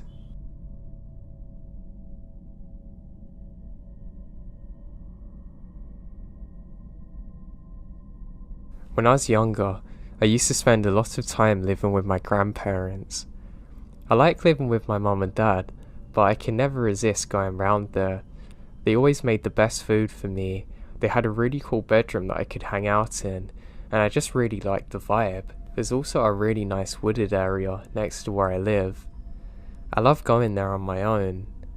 I really enjoyed it. I would even go out there at night sometimes with a flashlight.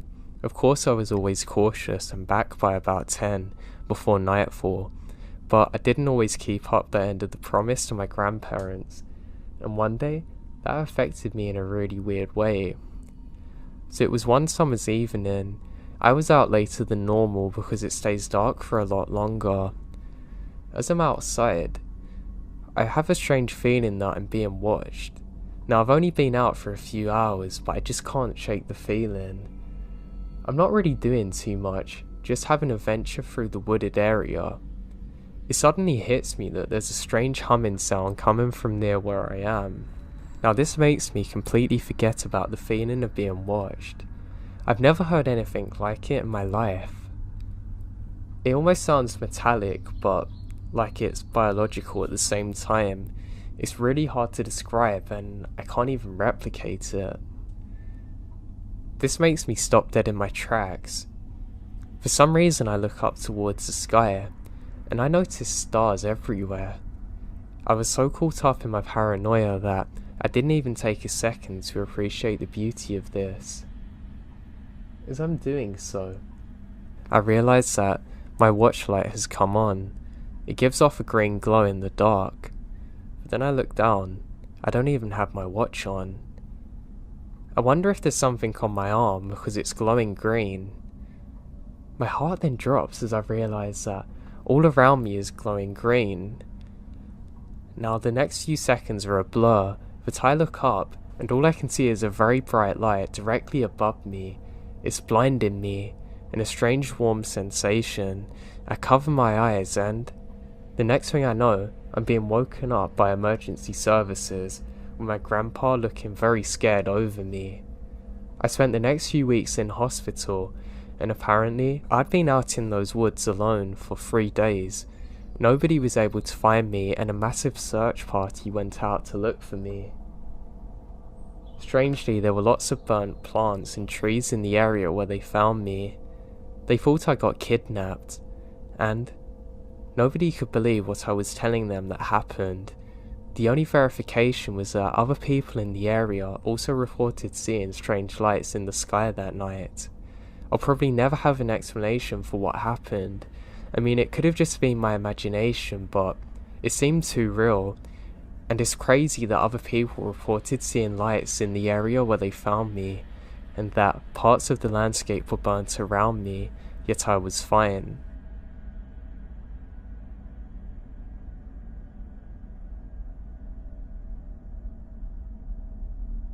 This event happened about 3 years ago during mid-July. I live in Montana, outside of a rural community with a population of about 2,000. During this time, I live in a small one-floor ranch, home by myself. My nearest neighbours lived 1 mile away and was a farmer. I never had many strange encounters leading up to this one, but the woods by my house always had an ominous feel to it. Soon after moving in, I realised why the previous owners left quickly. I start hearing strange noises in the woods. They weren't just any noises. It sounded like blood-curdling screams and growls. After some research, I learned that even something like a bobcat can't really make these unnatural noises, but I don't think much of it. It never felt right though. It's hard to explain, but I never felt like this before. And it was just something about the woods around my house that made me feel uncomfortable, like I'm being watched.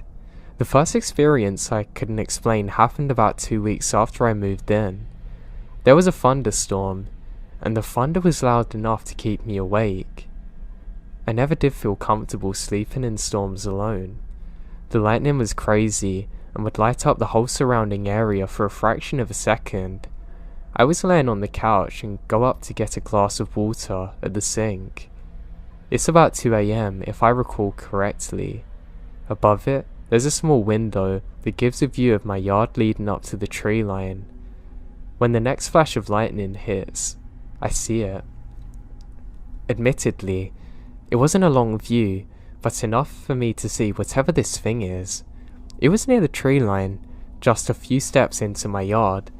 At first, I thought it was a bear. It's not a bear. It was standing on 2 legs, with its face pointed towards a house. Its legs are like that of a dog's. I can really clearly make out the hocks. It was hard to tell the colour of the fur because of the darkness. Its upper body is massive, with a wide torso, and arms that can almost reach the ground from standing. The strangest thing is how the upper body seemed to dwarf the lower body. After standing there, frozen in shock, I waited for the next lightning strike, but when it happened, it's not there. It happened so quickly and was soon gone. After it, I bought a gun and wouldn't sleep without it within my arm's reach. The next encounter is what I consider the most frightening of my entire life. For several weeks, nothing really happened. I don't get cable where I live, and one night I was watching something and my satellite kept acting up. I didn't like going outside at night, but because this is going to be quick, all I had to do is move the antenna. I did so. Nothing bad really happens for a good few weeks now, so I decided to go out to it. I grabbed my gun and flashlight and went out. The first thing I noticed was the eeriness around me. This time of year, the woods are active with all kinds of creatures, not tonight. Despite the fear I was developing, I made my way over to the satellite and began adjusting it. I then heard a small snap of a stick and quickly turned to my left and shined my light towards the direction of the noise. What I saw horrified me for the rest of my life. I was immediately met with blood-red eyes. They're the colour of blood and truly are evil. The head of the thing looks like a mutated German Shepherd. I don't know what to say. It looks like a werewolf. A long snout and ears. The fur's black and shaggy. I could see the creature's very muscular body. It looks massive. It's definitely not a bear or a mutation of one. It was half in and half out of the woods, almost crouching as it came up to my head at 6 foot. Fully standing. This thing must have been 8 foot. I was about 20 feet from this thing. I didn't even consider my gun. The chances in hindsight are that the little .223 would have just bounced off it or something while I got tore to shreds. I back away slowly, never breaking eye contact. Gently, I pick up my gun and my fight or flight kicks in. I chose flight. Maybe not the best option, but even if I stayed there, that thing would have killed me. I ran the fastest I've ever ran in my life and don't turn back once. I have no idea if that thing's pursuing me. I got back in the house, locked every door and window, covered the blinds and sat with my back against the wall, cradling the gun the entire night. I didn't get a wink of sleep that night. I didn't for the following days either. I don't live there anymore now. People often speak of Sasquatches being these weird natural creatures living with the ecosystem. Sure, if you see one it might be scary, but it's probably more in awe than anything. With this thing though, it's totally different. It felt unnatural, evil, sinister. It was stalking me, toying with me, and I believe it would have killed me. I have never seen nor experienced this feeling again in my life. It's a memory I'm trying to put past me, but I still get nightmares about it. I think about it until the day that I'm gonna die, and I'll never forget this.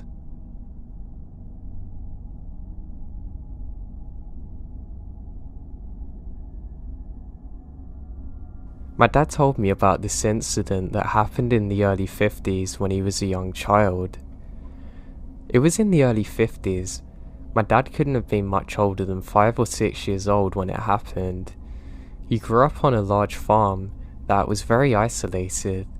The nearest neighbour was actually at least 1/4 of a mile away through rolling wooded hills. There was no electricity or service on the farm back then. They didn't get phones until the summer of 1984, so they're effectively on their own. Now one day, Grandpa had sent my uncle up to the feed mill to collect payment for the year's harvest. He was told to get in cash. Grandpa wanted to pay that year's taxes and deposit the rest in the bank. My uncle brought home the money. Now on that particular night, at around 2 AM, they're awakened by a car parked on the property with its headlights aimed at the house. My grandpa rolled out of bed and crawled along the floor to my uncle and dad's bedroom and woke up my uncle. In almost complete darkness, they ran down the stairs. My uncle ran out of the back door and grandpa out of the front. My grandpa threw the door open and ran outside so fast he pretty much leapt over the back steps to confront the guy. The driver of the car was almost out of the way of the house. He saw my grandpa coming and my uncle close behind. He turned and hauled out of there. He made it into his car and he was trying to drive away, and my grandpa was grabbing the steering wheel trying to stop him. He managed to break loose and my grandpa chased him a short distance down the road, but he finally got away.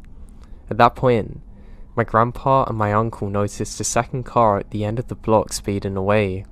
The intruders managed to get away for the night. Thankfully, no one's hurt. The next day, my grandpa and uncle reported what happened to the sheriff, and they said if it happens again, do what you have to do to defend yourself. The next stop they made was to the hardware store to buy rifles, one for each of them. There was never a repeat of the incident, as my dad knows. That was an epilogue. That was at least 60 years ago.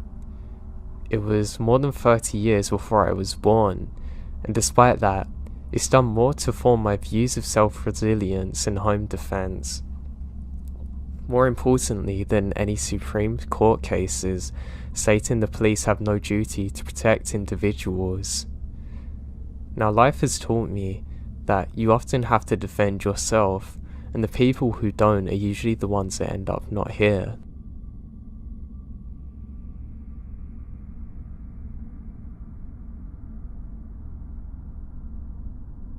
Okay, so this doesn't exactly keep me up at night, but was definitely something really terrifying when it happened.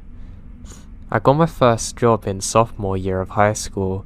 My birthday is August 27, so I'm always either too young or too old. The importance of this story is, my mum and I don't get along. She is a person that picked me up before and after work. But one night, I was mad at her for something, so I walk home alone. I'm like a really small person, and I always look younger than I am, apparently. I'm 5'5", and get told all the time that I look like I'm still in high school, and this is me at 22. Anyway, at the time, I work at a grocery store which is like half a mile away from home. Creepy story, I walk home at 10 PM, I know the route obviously well. Everything was fine until I get to the neighbourhood. There's a swim school for little kids right by me. Literally, the only business in my neighbourhood. This is important because on my walking trip, I chose to cut through the parking lot.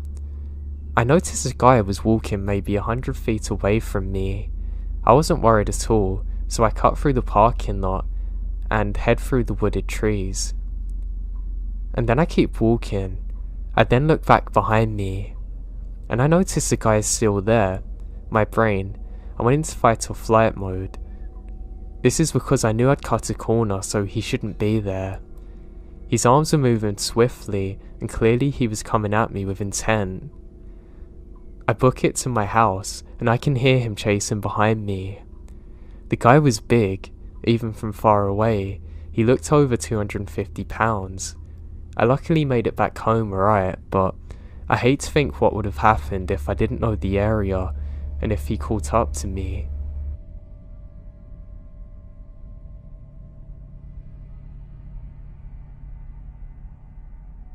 In 2017, I was walking my fiance's dog around our apartment complex.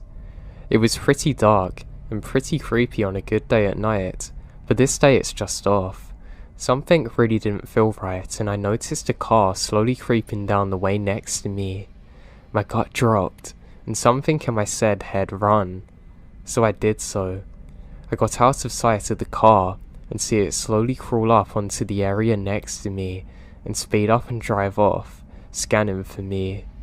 Under normal circumstances, I would say it was paranoia. It wasn't a normal time. I live in Tampa, and at our time, our city was on edge because a new serial killer just popped up and already killed 4 people. His MO seemed to be killing random people in the early evening or morning by shooting them, driving by. Even though they're all in one area, the police had the part of the city locked down, assuming that he started in another area. Literally a few days after this, the police got the guy and it turned out he lived right down the street from me. I'm glad I trusted my gut because I'm pretty convinced I would have been his 5th victim.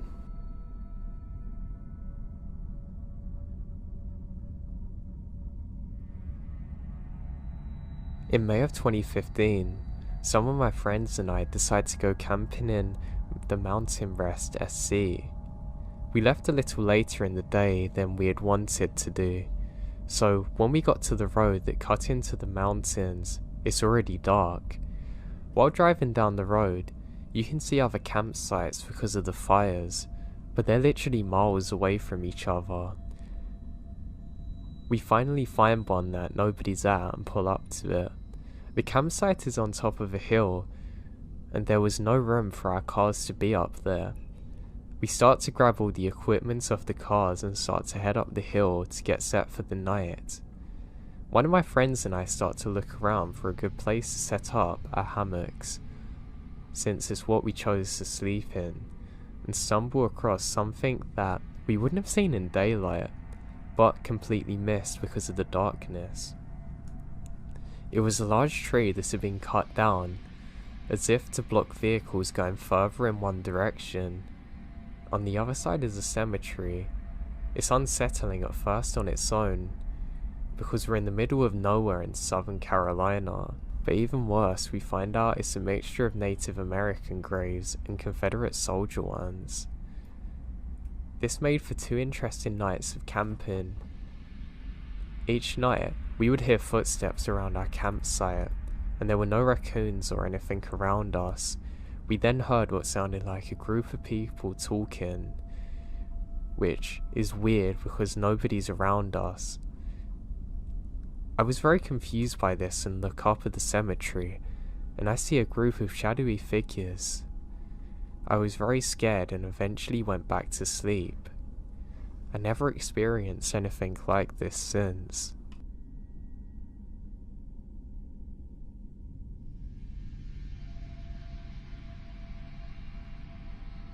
I've had run-ins with cougars and an old farmhouse we lived in at for a while. You could always tell because the nightlife would go silent, the bats would vanish, the foxes would be quiet, even the tree frogs and crickets would go quiet. It started with nearby cows going out, then it was like a blob of audible darkness as everything hid from the massive cat. Now here's a creepier one. The same thing happens when big feral hogs are wandering at night, same place. We let our dogs run loose at night for exercise. Sometimes they come home with a raccoon or armadillo. This one particular night, they come inside. Now my dogs fear nothing, because they are dumb. So when they ran from something, I knew to grab my gun. So with my wife behind me and the dog scouting ahead, I head for the nearest fence where the dogs are barking like towards the general direction of trees. Now, I see something stuck under the chain link fence. It's a pig squatch. It was the size of a bass boat. It grunted and my dogs took off immediately. I told my wife to head for the house and I'd be there as soon as the hog had uprooted and got past the posts. It was looking at me like I was ham. I back away one step at a time. If I tripped, he would have eaten me. When I got to the porch, my wife had my shotgun ready. I told her keep it and I go for my M1A. I know what you're thinking, right? But luckily by the time I got back, the pig was gone. The next day, I went to look at the damages and I couldn't believe how much was actually done. I'm just so glad I got out of there without having to shoot that thing or it killing me.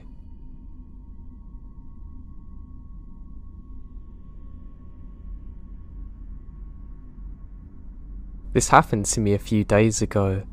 I was at Eden Mill Nature Center in Maryland walking my dog.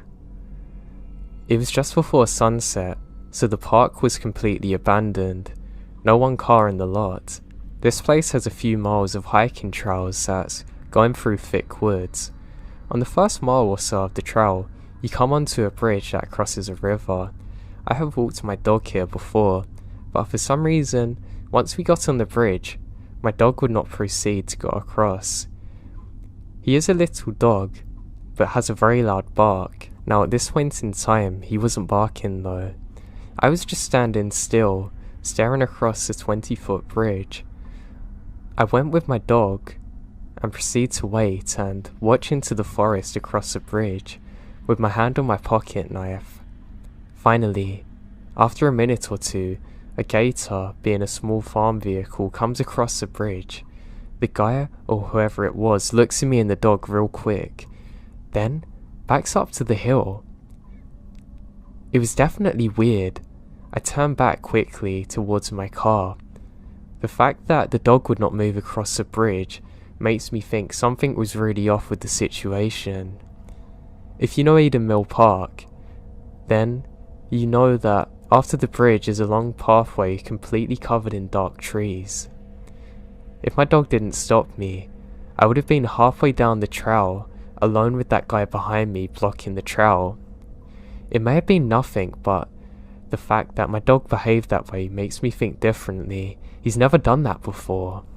It really changed my view on dogs. They really seem to detect things that aren't right.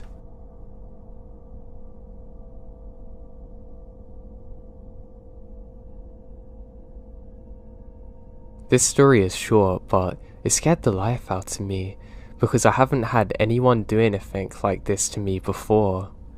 So I was excited about a football game with my mum. My dad and my little sister are ahead.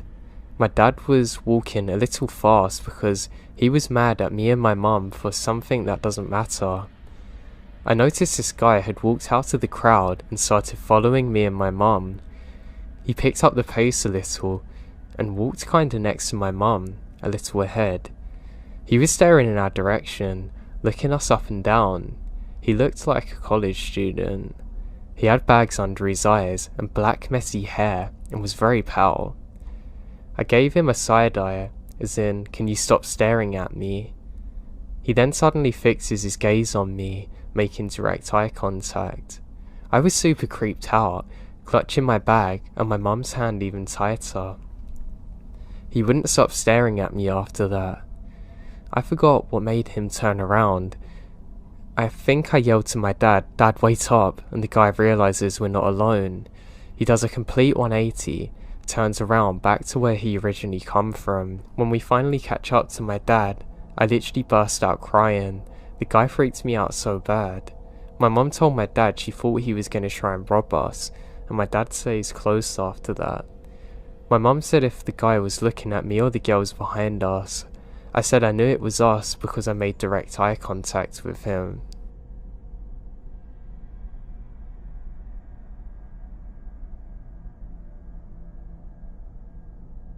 I have somewhat of a strange one. I went hiking on the Pacific Crest Trail a number of years ago. It wasn't the whole trail, but a 20-mile section of it. I'm with around 10 or 11 people, and we're very new to hiking except for the leader. I signed up through high school, and it was an extracurricular to hike somewhere. Anyway, about halfway through the hike, we see a beautiful lake at the foot of a mountain, about half a mile off the trail. It was gonna get dark in about an hour and a half, and there seemed to be some good spots to set up camp right next to the lake. We decided to go for it and set up. The north end of the lake led straight into a small mountain with a little white cap, and just to the south sat a cluster of boulders, about the size of a dump truck. The boulders were easy enough to climb, and provided a nice place to chill that was just far enough away from the lake that the mosquitoes are not absolutely over the top. As the stars began to shine and the sun set, I laid atop of the boulders staring into the sky looking for shooting stars. There were 2 other kids on the boulder with me, just chatting back and forth.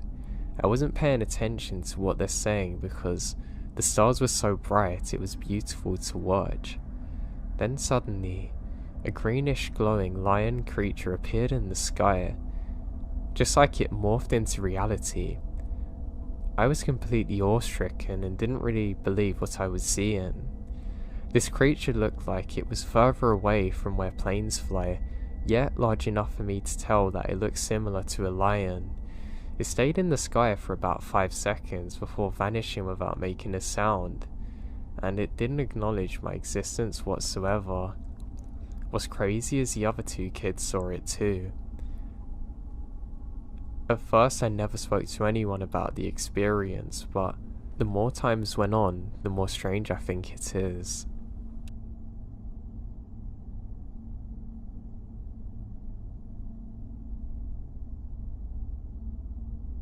My dog and I heard a really spooky noise this morning from around 6 AM. It's very foggy out, and she didn't want to go outside, so I coaxed her out with treats, and her fur was all puffed up, and she was shaking and went back inside. I wonder why she's so afraid, so I pick her up and carry her into the yard. She froze in place, shaking with her tail between her legs. Then I heard this really strange sound coming from the front lawn near the woods. It was a creepy bird noise, but also not quite like a bird. Like when somebody blows a blade of grass making that shrill sound, or a Zippo lighter. I've never been so petrified in my life. I told my dog, let's go inside, and we both rushed inside up the stairs. She was shaking. I got into the room, and I'm crying. Just silent tears though. I was so afraid. I've never experienced this before. It wasn't like any animal I've heard before or even found online. I seriously hope it's an animal, but I live in upstate New York, right near northern PA. It's 12:30 now, and I'm trying to fall asleep, but I'm too scared to.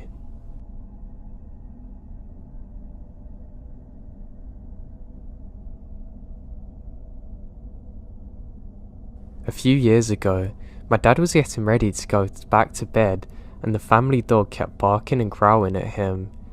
My dad thought the dog wanted to play with him, and so tried taking him outside in the backyard for a few minutes, but the dog wouldn't leave his side. Whenever my dad would turn away from him, he kept growling at him and barking almost like he's about to attack him. So my dad got concerned and asked my mum if she noticed the dog's behaviour. My mum kept trying to figure out what was wrong with the dog, and when my dad suddenly fell and passed out, my mum called 911, and they told her that my dad was having a heart attack. My dad was stabilised in the hospital and recovering well, but then, one other night, the dog started barking and growling at my dad again. They took him to the doctors, and sure enough, he was having another heart attack. They were able to treat him and discharge him from the hospital 2 days later. Dogs definitely know when something is wrong and can really be life-saving.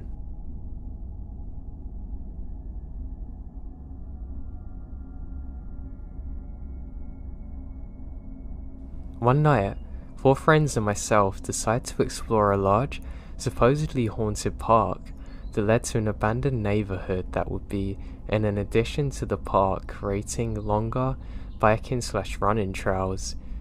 We had hid out in this park till about midnight because the place closes at 10 and the park rangers scout the entire area.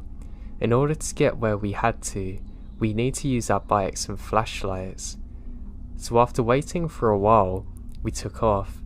I had a large and very bright flashlight, so I rode close behind everyone else, mainly because my girlfriend at the time, let's call her S, wasn't an excellent bike rider and she's fallen behind. We went far into this park down a trail until it ended. We had to get off our bikes and walk until we hit an abandoned road that's soon to be turned into a new road. We reached the abandoned neighbourhood, and it's just as creepy as we think it's gonna be.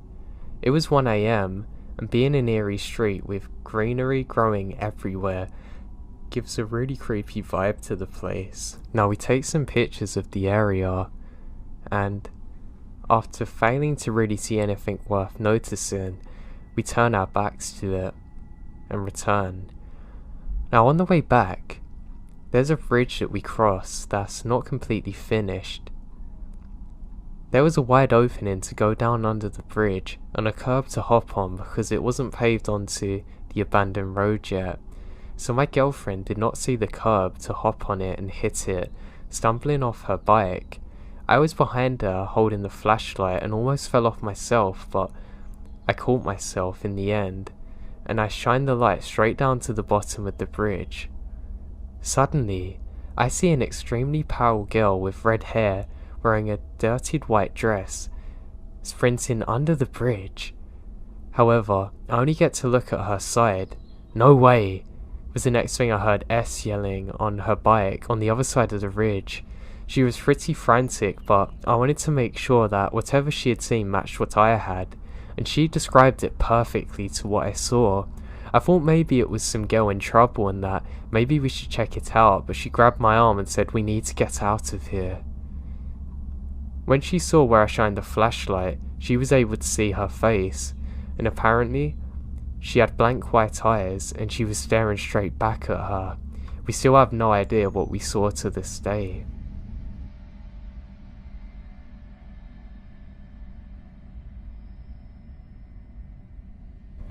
About a year ago, I was living with my mates. I stayed in a ground floor flat that kind of sits in a cul-de-sac and is a bit of a pain to walk to, kind of detached from the community. The only times I felt completely secure are during sunlight, depending on the time of year. The block of flats sits kind of in an L shape. Our entrance sits kind of on the side of a 90-degree angle. Inside the main building, there's a flat either side and stairs in front. The immediate entrance to the hall is very dark. It really feels like the lights choose when not to work. The flats are very basic: a hallway, 2 small double doors, a bathroom, decent living room and a small kitchen. The hallway is quite long and the living room is at the end of it. Both bedrooms face each other, so we can walk from our doorways, if that makes sense. Now we live near a forest and it's about 11/11:30 at night, and my flatmate was in her room, presumably asleep. She had a habit of leaving things unlocked and I had to make sure everything is locked up before I head off to sleep. But she'd gotten better and normally at least had the chain on the door. If it wasn't locked, she always goes to bed early, so it's weird. I was in the living room and decided to grab a pint of water before heading to bed myself. I went into the kitchen, which is attached into the living room, switching on the kitchen light and filling up a glass. The car park in front of the flat is also very dark. I remembered feeling eerie.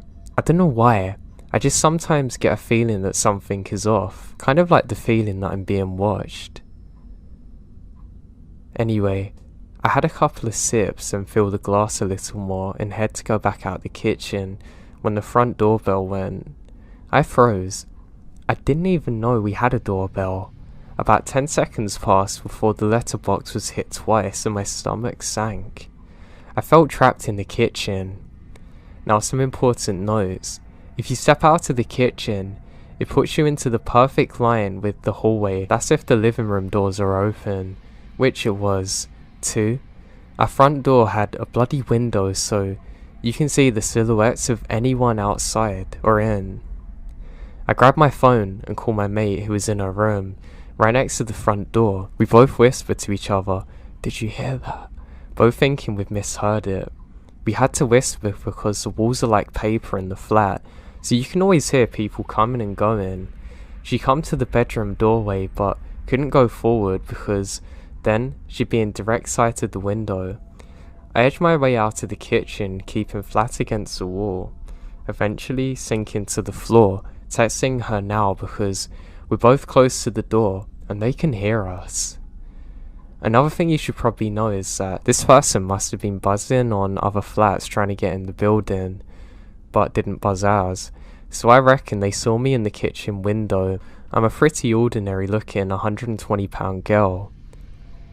Lying in my kind of army crawl, I saw the silhouette of a tall, broad, bald man. It could only have been a man. He chapped at the letterbox again, but just stood there. Terrified, I mouthed to my friend, "Did you lock the door?" And she said no. The chain wasn't on either. Now or never, I supposed. I crawl as low as I can to the bedroom, crawl to the desk, grab my keys, crawl to the door, it's only about a meter, and frantically shove the keys in and twist it, at the same time as putting the chain on.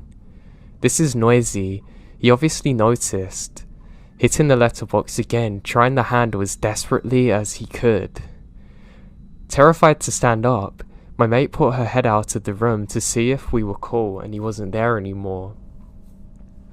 I'm kind of half stoned, half asleep, and she reckoned just to go back to bed. Something nagged me though really bad. Remember how I said we could hear people coming and going really easily? Well, it was eerily quiet, and not once did either of us hear the building to the main door open or close. This was someone in the building. We had one person across from us, two above us, two above them. Two of the flats are students, and neighbours across was a 90-year-old woman. There were a couple of short, long-haired, chill guys. Nobody we knew matches the description. I stayed up until I couldn't anymore, texting mates, jamming my room door shut, getting the hockey stick near me. I realised about a month after this that the service button to the front of the main building was actually broken, and anybody could come in if they pressed it hard enough. I still think they saw me in the kitchen and decided to try their luck. This could have easily been a complete different story. Make sure you always lock your doors and double check no matter how safe your area is. We literally have no idea to this day who that was or what they wanted. I'm just glad they didn't get in.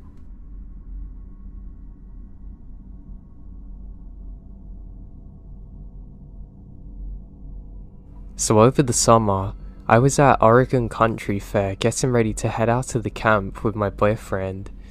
We were packing up our car, tent on top of the FJ Cruiser, and I went up to the tent to start throwing out our things to pack up. The metal ladder's slippery and had no tape grip on it, and I was wearing socks. While climbing out of the tent, I fell 7 feet straight onto my head. My boyfriend dropped everything, rushing to me asking if I'm okay. I said I'm fine, just my head hurts. Of course my recollection of this is very blurred. He told me sit down in the car, and I was getting upset that he wasn't letting me get up and help him pack. I guess out of annoyance, I got out of the car and my legs apparently collapsed. He calls the paramedics immediately as I start to slip into complete blackness. I don't remember much else, which is where the real story begins. I'm in the ambulance and I can hear sirens. I feel oxygen in my nose. I hear the EMTs yelling my name, but I can't reply, open my eyes or move.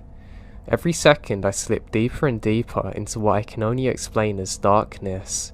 It sounds silly, but this feeling and sensation is indescribable, unlike anything else I've ever experienced in my life. The EMT is helping me, starting to push incredibly hard with his fingers into my sternum, which brings me back. Each press causes pain. I open my eyes and I hear the EMT say, only responds to painful stimuli, and then I was out again. The next thing I remember is feeling my clothes being cut off me when I get to hospital. I apparently then started to have seizures and convulsions due to lack of oxygen to my brain as I go further and further away from the world. They had to insert a ventilator into me because I was struggling to breathe. My boyfriend was obviously in shambles. The doctors actually said to him that they're not sure if I'm going to have permanent brain damage or not. Now, when entering the ICU, I remembered being stranded in the blackness, floating and wandering, waiting. I wasn't sure what I was waiting for, what I was doing in the first place. I have no idea what's happening. I saw nothing and felt nothing. I was nothing.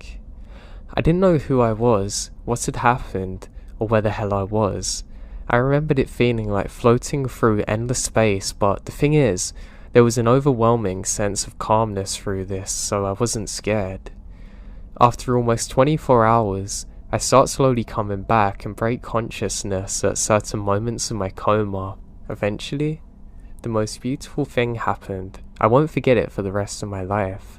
My boyfriend was finally let into the ICU to see me after all this madness that was happening. Thinking I was completely gone, he says to a nurse if he can hold my hand, and she says yeah, be careful because you don't want to move too much because of the tubes in her throat.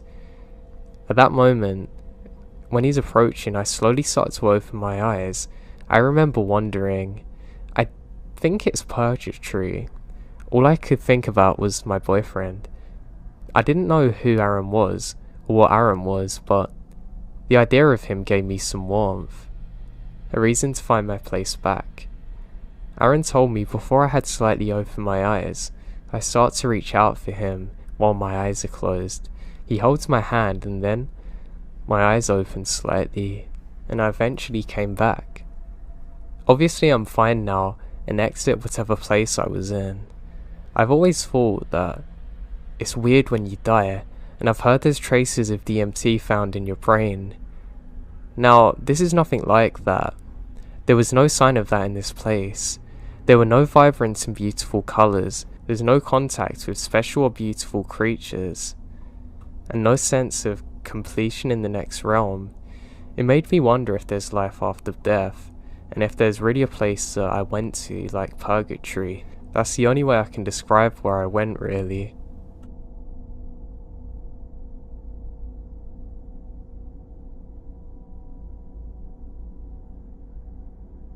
This happened to me in a group of friends in the fall of 2005. We're really into checking out old abandoned buildings and such. Well, being this is pretty illegal, we often did it at night, so hopefully we don't get caught. One night, we decided to check out this old abandoned high school that I read about online. The school actually partially burned down in 1926. And then another was rebuilt only to suffer a fire in 1955. The school closes its doors after this, and we're super amped to go and check it out, and it's a 2-hour drive away. So we drive up this tiny curvy road up a large hill. The school is against a wooded backdrop and creates an ominous feel. The whole place was just dark and eerie. I snapped a picture of it on my phone, but the picture's awful because of the dark. Strangely, there's all kinds of floating spots and orbs in it. Throughout the night, we're all taking photos on our phones, and some of them have more orbs on it.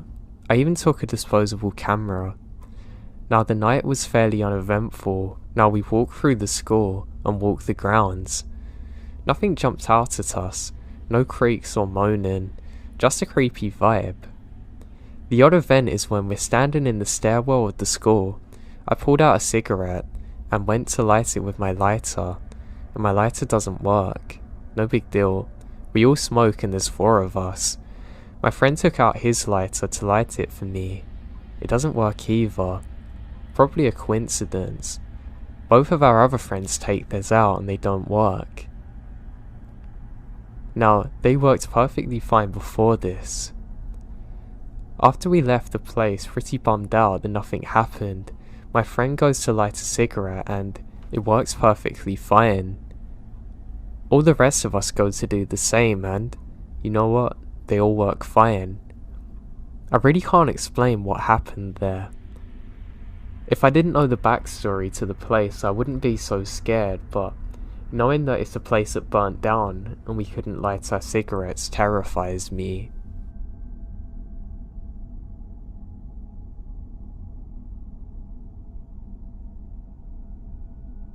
I want to tell you about an experience me and my brother shared about 2 years ago.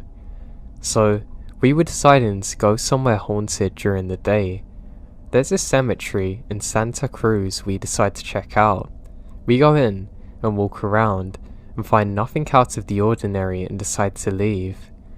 The cemetery is on a supposed haunted road that leads off into the woods. The road is said to be haunted by a lady in white that tries to hitchhike into your car. I'd forgotten about that fact until after the day. Okay, so along this road, we're driving down. It leads into a forest area, a couple of miles down from the cemetery, where you can pull into the side of the road and walk along the hiking trail. So we decided to hike this trail because I completely forgot the road was also haunted, so I wasn't even looking for the paranormal. Anyway, we start hiking this trail in the afternoon. 10 minutes into the trail, we stumble along an abandoned train track and barely standing bridge that the train used to use. It looks cool, so we decide to go down the hill right by the bridge that lets you go under the dilapidated bridge.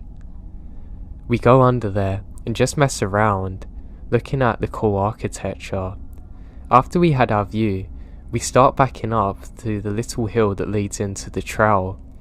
When we get to the top, we're a little exhausted because the hill is kinda steep, and you have to use trees around you to climb up. So as we're standing around back on the trail, we both notice something out of the ordinary. We can hear a voice. Now, like a grown man shouting and screaming angrily. When I say angry, I mean mad. Like, murderous. We quiet down, and I can tell the voice is very far away, almost sounding like it was in the mountains around us. Sounding more than 500 feet away for sure, and we look at each other like, the hell? We stand around listening for 15 seconds, and the next thing you know, the voice came down the trail from what sounded like hundreds of feet away to being right next to us down the trail. The inhuman speed of the voice come closer to us, and it's very unnatural. I notice the voice coming from down the trail and thinking to myself that it sounds like somebody's about to kill someone out of rage. But the weird thing is that the voice is speaking in what I can only call gibberish. I understood not one word of it. I instantly get this fight or flight feeling in my body because the voice starts getting very loud and closer to us at inhuman speeds. I tell my brother to pick up some huge sticks with me to defend ourselves because even though the voice came out of the middle of nowhere and moved down the trail at lightning speeds, I still had the assumption that it's some kind of crazy person trying to kill someone. We pick up the sticks and run down the trail back to the car. Now here's the weirdest part. As we're running away from this voice that's coming down the other end of the trail, I hear the voice come up behind us in an instant. It sounded like he was no more than 10 feet behind us chasing us back to the car. I turn around, even though I don't want to, because I have to see who the psycho is. As I turn back, I hear the voice right behind me, and I see no one. I tell my brother to run faster because the voice is right behind us yelling in absolute rage, but I see nobody chasing us. We start picking up the speed and the craziest thing in my life happened. The voice starts panning around us completely. I hear the man yelling gibberish right behind me, then from my left ear to right. Then, the voice is right in front of us, and it slides to the right hand side of the trail. Within 10 seconds, it's in front of us again. Now we're very creeped out, running the rest of the trail back to the car, and that voice kept following us down the trail. I remembered after hearing the voice panning around us and hearing it reverberate through the trees, I start desperately praying to Jesus Christ to help us get out of there alive. After we make it around halfway down the trail to my car, the voice vanishes. I remembered slowing down exhausted as we talk about what we just heard. I asked my brother if he heard the voice slide in circles, and he did too. At that point, I know I'm not hallucinating or imagining it. He too describes it as somebody yelling like they're about to murder someone. We speed out of there in a heartbeat, and I remembered driving in silence. That's when I remembered that the road is meant to be haunted and not just a cemetery. I'd been down that trail alone a few months before this experience and never had anything weird like this happen. It's one of the strangest things I've ever experienced in my entire life. To this day, I've never been back down the road and never plan on it again. Everything I've written down is in absolute truth and not altered. The Santa Cruz area and mountains are known for cults and very dark magic being performed there.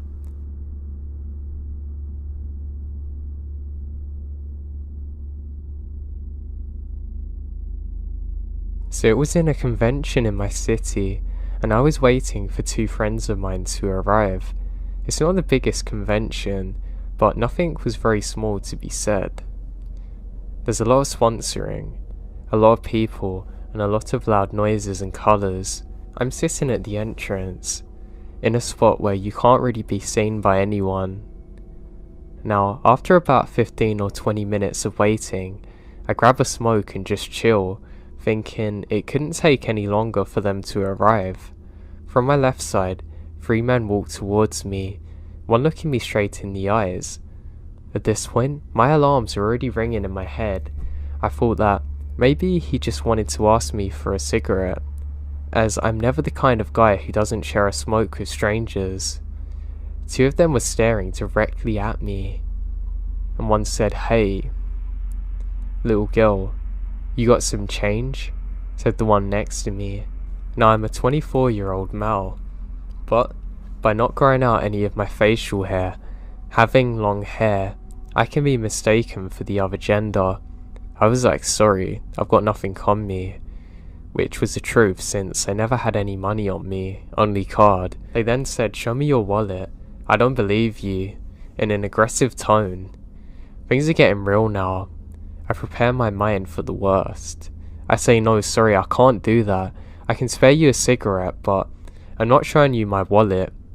He agreed and said, "Do I have 3 smokes?" I thought for him and his friends. As I was searching my pocket, he pulled out something, slowly getting towards me. Call it lucky, but I turned my head to him and saw a freaking needle which he tried to move towards me slowly. "I'm gonna use this, girl. You're gonna change your mind." I literally jumped up out of the bench, pushing the two dudes away from me. Maybe they were surprised that I was able to move so quick, and it made it alright to get away. "No, I'm not doing that," was the last thing I screamed at them as I ran away. I walked to the convention line very quickly. I bump into the security guard and tell him exactly what happened. He looked at me angrily, jumped over the barrier and said, "I'm gonna kill them," before he sprinted away into their direction. This happened to me a year ago, and I still don't know what happened to them. This happened about 10 years ago, almost to the date exactly. Now, I was working as a park ranger at the time and stationed in one of the cabins not far from the site. I actually really enjoyed being in this cabin, and I actually have fond memories and really good times of being there. But one particular event has really stuck with me since then, and it's something that I've never been able to get out of my head since. Let me explain. While being stationed there, like I said, I had a good time, and usually we'd have some cabin buddies, which are other rangers who'd also be staying up there. It was just more convenient than going all the way back into town, especially when you had to work relatively later into the evenings. Now, to be truthfully honest, I was often scared of doing the night work because you can't really tell what's out there, and it can make normal situations much more dangerous than what they should be. Now, every so often I'd have to do general patrols and make sure that no hikers were still around past the closing times.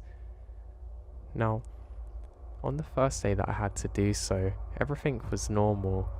When I get through the most dense part of the forest with my flashlight and I notice one more person, I turn off my light not to blind them, and they're pretty much just standing there dead in the middle of the trail. I say to them, "Hey, you can't actually be there," and they don't react. I say, "Hey, you've got to get out of here, the trail's about to close." And it sounds almost like they've agreed, saying something that I can't really hear, but I just know that I'm gonna check back again pretty soon and they should be gone, so I turn around. Now, I could never make out too much of a face or anything, but I know that this person's quite tall, and I don't know, something about how stern the way they were standing there not moving kind of scared me. Now, I continue the rest of the search that I need to do for other hikers who haven't got out of there, and I go past the parking lot or area and I realise that no other cars are there, so they're probably gone now. I decide to do my final check and make sure this person is gone, and I go to that area and I can't see anyone. Now, one thing that was weird is I can see some shoes there. They don't look like they're very new, and they don't seem suited for the environment. They almost look like dress shoes, but very dated ones, and I think this is bizarre. I decide to collect them, and I go put them under a tree. We actually didn't have much space to keep people's belongings, and we can't keep everything for everyone, so if anyone wants to mention it, that's the reason why. So yeah, I still know where they were, and they'd be out of the elements, so that should be fine. I complete my search and I realise that all of the hikers have now gone home, and I'm quite happy about this, and I sip my coffee. I actually had decaf coffee because even though I had to stay up late, I didn't want to wreck my sleeping pattern. If you do night work like this, it can actually be really easy to use caffeine to completely switch your circadian rhythm, but this was something that I wasn't trying to do at the time, so after enjoying my decaf, I ended up falling asleep. Now, I didn't fall asleep for too long, and I'm actually awoken by some sound outside. I had my ranger buddy with me there, so I felt a bit more safe than normal, and my friend's already up and looking out the door. He says, "That's odd. I could have swore that I heard you saying something, but when I checked you were sound asleep." I say, "Yeah, I was. What do you mean? Was I sleep talking?" He says, No. I heard something outside, and I don't know, it's pretty odd." I say, "Let's have a look then," and we both get up and investigate with our torches. All we can hear when we get outside, however, is the sounds of lots of different crickets and other insects, and I immediately get bit and decide to head in again. Now, this is pretty weird. I haven't experienced anything like this before, and I decide that we should just go back in again. I'm actually quite nervous because I haven't really spoke before, so I know that something's definitely wrong. We ended up putting it down to just my friend imagining it, but he's pretty convinced that we definitely heard something. We decide that we should just get a good night's sleep and try and forget about it, and things are normal for the next couple of days. Eventually my cabin buddy has to leave, so it's just me on my own, but I actually don't mind that. Sometimes I like the privacy of it, and just being out there alone can feel quite nice at times, and I set about my usual day. Now, there's a really nice mist that's formed, and the nature looks especially nice today. There's not really too much for most of this day, and I actually have a normal coffee because I'm not far being let off this shift and onto a normal one, and I'm quite grateful for this. The rain does pick up in the day, and it makes the terrain a lot worse, which is no issue really. One thing I notice is that when it rains there's a lot less people out than normal, so it's actually a lot easier for us to do our work, and sometimes the plants and things can smell nicer in the rain. So I head in again and get ready for the night. My shift is over now, and I'm just relaxing really. I was trying to read a book, but I'm actually struggling a bit. I don't know why, I just couldn't seem to concentrate on the book, and it was almost like my brain just wanted me to do other things, so I put it down and I go and stand just outside of the cabin. All of the other cabins around me are empty now, so I just stargaze for a little bit. Now, while stargazing, I feel an insect tap my neck. It's almost like it flew into me, flew off, flew into me, then flew off again like it was taking bites out of me, but it felt pretty strong. I think this is annoying, and I slap my neck only to hurt myself when I laugh. I then head back in again. I do think this is odd though, because I've never felt a bite that strong before. Weirdly, inspecting in the mirror, I don't actually see anything on me, and I head back in ready for sleep. Now, as I'm laying in bed, I can hear somebody say something. I say, "What'd you say, bud?" Half expecting it to be my friend there, not realising that he's left in my dreary state of mind. I then wake up and I can still hear this. It almost sounds like, you know when you're playing a song on your phone and didn't realise and suddenly try and stop it? It was kind of like that. I couldn't make out exactly what they were saying, but there was definitely something in the background, but it sounded like it was coming from a phone, which is really weird. But I didn't have my phone on then. I switched it off to save the battery, and I didn't trust leaving them plugged in overnight. I have an alarm clock too, so I don't need it. I then get up and I can see something by the window. It looks like a hand trying to come in when I hear 3 distinct taps, and I can see 3 elongated fingers that are a grey-black kind of colour slowly tap on the window with impossibly long nails. Now, I thought it was one of the other rangers just messing with me because he knew I was out here on my own, and I quickly get up and rush to the door and jump out and say surprise. Now, I was surprised to find nobody else there. It almost felt like a ghost had walked through me, and I suddenly feel much smaller. I shine the torch around and can't see anything, and I quickly scan the area, and I realise now that nobody else is there. I bolt back in and slam the door shut, push the blinds down and look out constantly. I had saw something and heard it tap on the window 3 times, and that freaks me the heck out. I then realised too that this must have been the exact same force as when I thought I felt that thing tap in my neck. Now maybe that was the same thing. I then realised that maybe there's something on the roof, and every so often I can hear creaking sounds. I go to venture out bravely to investigate this, and I hear what sounds like a cat fighting on the roof, but it's a much different sound from a normal cat. It's much deeper and more scary, to be honest. I ran outside and sprint over to the next cabin which I have the key in. I then shine the light around towards the roof but can't see anything. I then slam the door behind myself and cower into the toilet, barricading myself in. Stupidly, I left my radio and other equipment I needed in the other cabin, but that's fine, I felt safer in this one. The walls are a bit thicker and it hasn't really got many windows and they're all well covered. I probably stayed in there cowered into the corner for probably 2 or 3 hours until eventually I drifted off. Upon waking, initially I didn't remember what had happened the previous night. I think it might have been from the adrenaline making me especially tired, but I found myself leaving the cabin and realising what had happened the night before.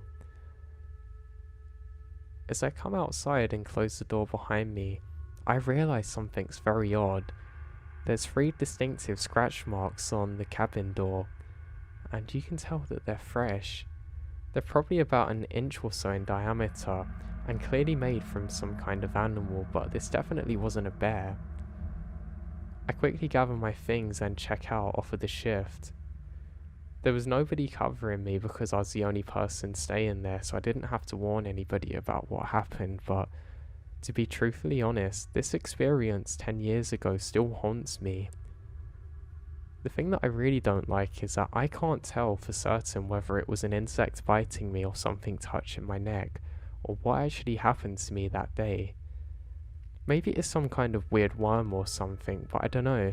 It almost looked like some kind of creature's hands were tapping on the window trying to get my attention. The sounds I heard on the roof could have been any animal, but I don't know.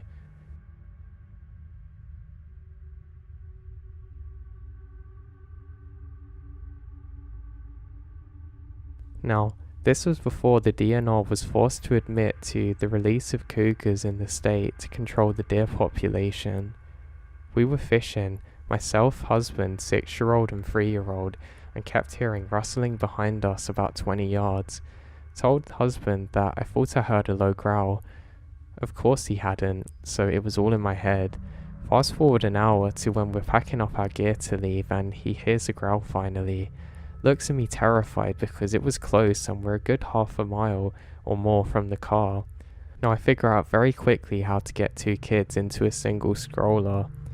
I walk closer to the river, husband between us and woods, both adults terrified the whole time. Kids thinking it's fun to ride together. Get everybody to the car and flip on the lights before starting the car, only to see a cougar turn and sprint back into the woods again.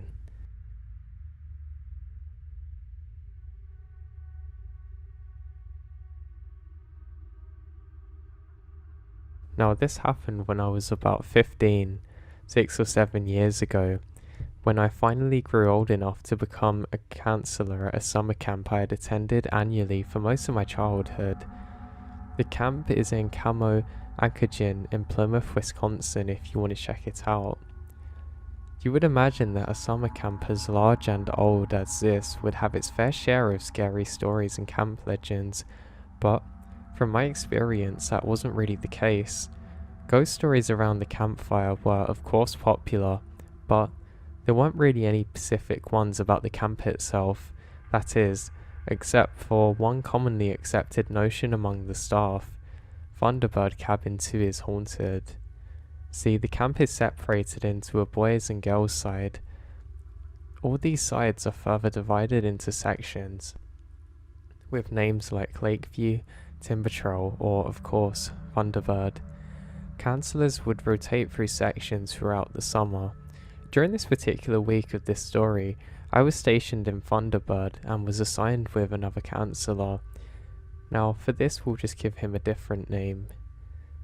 Now Keegan, to watch over the infamous Cabin 2. Stories about the cabin varied.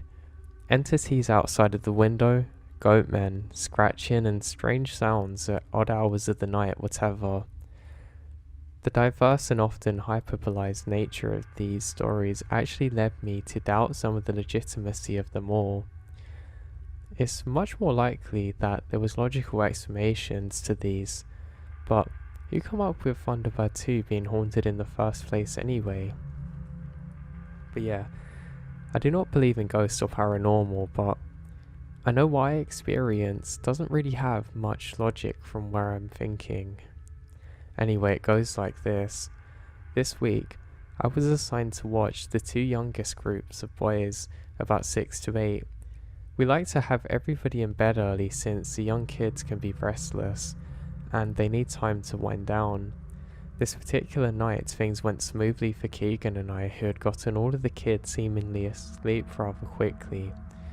Being a little bit older, we would stay up or chat or read, and this night was no different.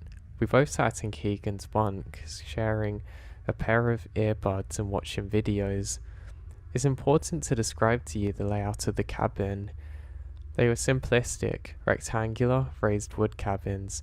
The inner perimeter is kind of lined with bunk beds and housed about 20 to 30 campers and 2 counselors.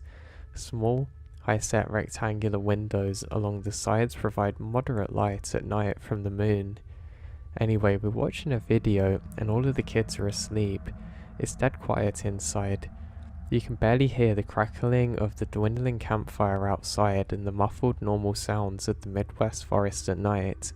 That is, until something disturbs the peace. The unmistakable sound of somebody shaking in the sleeping bag breaks the silence. It's clear from the noise and the vibrations that one of the campers is basically flailing in their bunk. Their sleeping bag is rustling, the metal bunk is squeaking, and the sound of their body bouncing on the mattress makes a dull thumping. Keegan and I quickly take out the earbuds and pause for a moment to listen. We both then look at each other, and I'm actually worried that someone's having a seizure maybe. And then on the other side of the cabin we hear the same noise, the same vibration, only this time it's only a few seconds after the first camper starts to shake, a second one does, then another and another. Within 7 or 8 seconds, literally, every kid in there is flailing in their bags. The sound of rustling fabric is really all you can hear. In the pale moonlight, you could also see the outlines of their bodies bouncing a little, and basically the entire cabin is vibrating at this point. Keegan and I are frozen, wide-eyed, terrified. We each have the same frightened look. It's clear that neither of us have any idea what's going on or what to do, so we sit there paralyzed. Some time now passes and we're collectively trying to figure out what's going on. Another 20 or 30 seconds after this, it stops like a light has switched. All of the campers stop moving and go perfectly still, back to sleep undisturbed.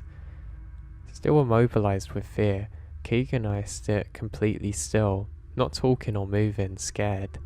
I'm assuming this was simply the beginning of something worse. Unsure whether to run to check the campers, minutes go by. both of us looking around, eyes darting to the door, the surrounding bunks, and both of us braced for the impending doom. I'm not sure how, but at the same time, both of us silently conclude that we should bolt. As fast as we can, we leap from the bunk and sprint to the door, into the clearing of the accompanying cabins. The only person still outside is our senior counsellor scrolling on his phone by the campfire.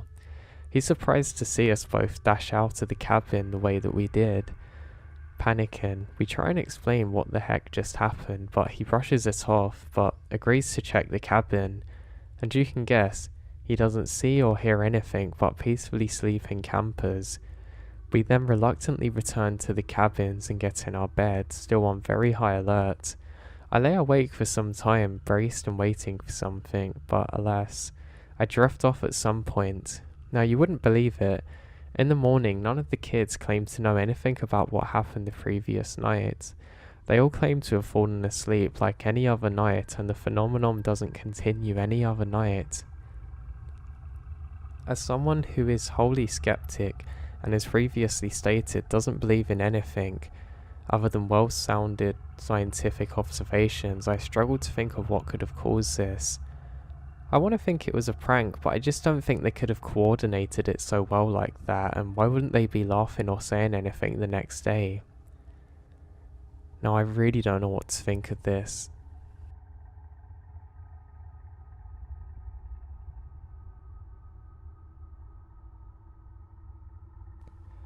Now, in my experience, the creepiest thing that you can see out on the trail is a sketchy person or drifter. Now, I was on a weekend hike with a friend and we come across a man standing just off the trail staring at us as we approached. I offered him a greeting. Don't remember exactly what I said, no I suppose. He had cold eyes and was generally giving us the spooks. We were pretty far out from the nearest town and he had zero hiking gear, normal clothes that looked clean enough. We passed him and kept trudging on up the trail. Now I glanced back over my pack and the guy literally turned, walked into the brush and just vanished. We then stopped hiking in that area ever again.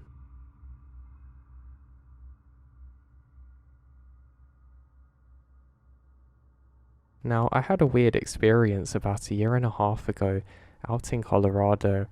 Now, this was while hiking up a steep ridgeline, and my friend suddenly grabbed me and put a finger up over his mouth, signifying to be quiet. I looked over the left side of the trail, and about 50 yards away, there was a large white wolf. We stood there still for about 5 minutes while it walks away in the opposite direction. I don't know if it's worth mentioning, but we slept in the car the night before at the trailhead, and I remembered that we heard some odd sounds the night before, very close to the car and actually growling. We slept in the car with all the windows down, and I remembered it kind of freaked me out a bit. Now, it wasn't necessarily creepy, but really a surreal incident that spooked the heck out of me, and I'm just grateful that we had the car to sleep in.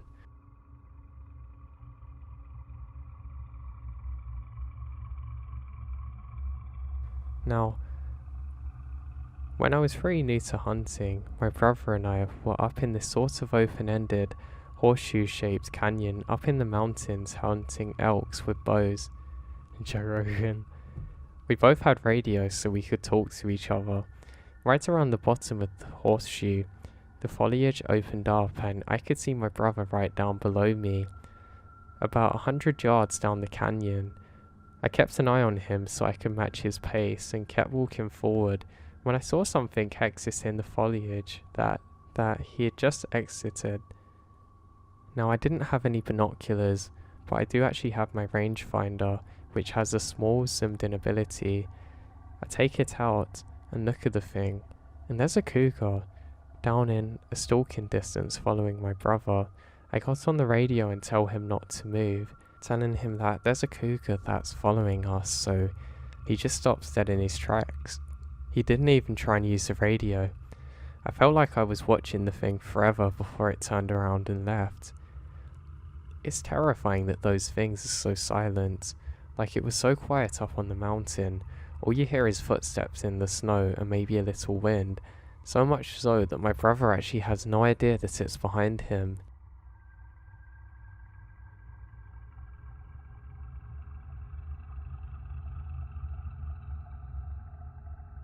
Now I wanted to write down my own experience because it still freaks me out thinking about it.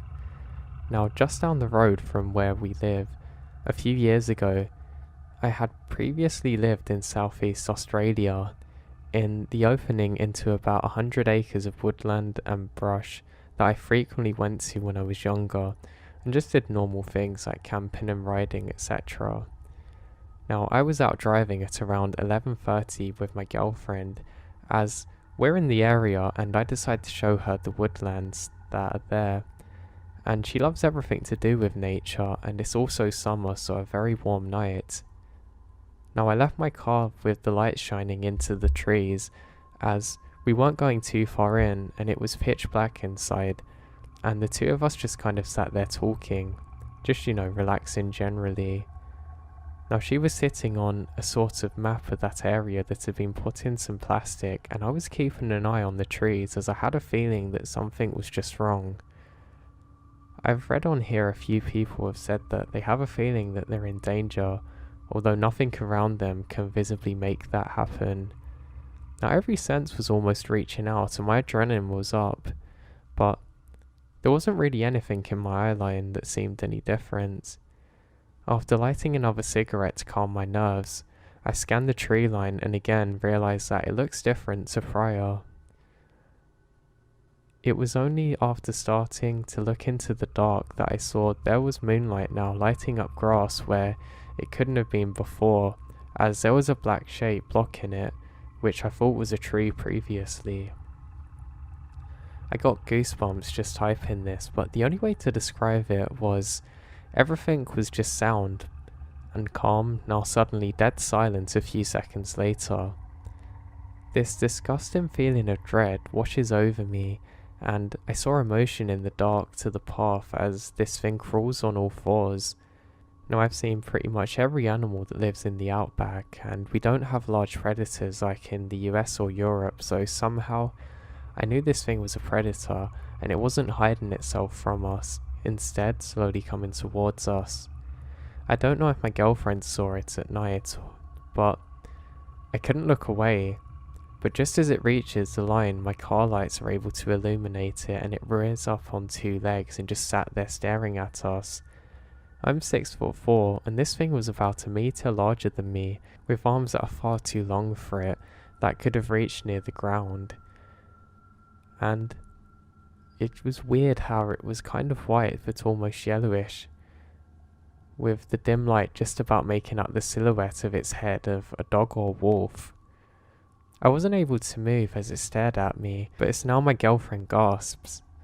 She's clearly seen what I have seen, and whatever I was staring at seems to prevent me from thinking logically. I grab her by the arm and sprinted to my car, slamming the doors and tore out of there as fast as I can, both of us too scared to speak until about half an hour later. We both discussed it many times, and the feeling that we had is what I imagine is what a rabbit feels when it sees a wolf or fox staring at it. Neither of us have been able to come up with an explanation as to what this is, and I've never really been able to make any sense of it.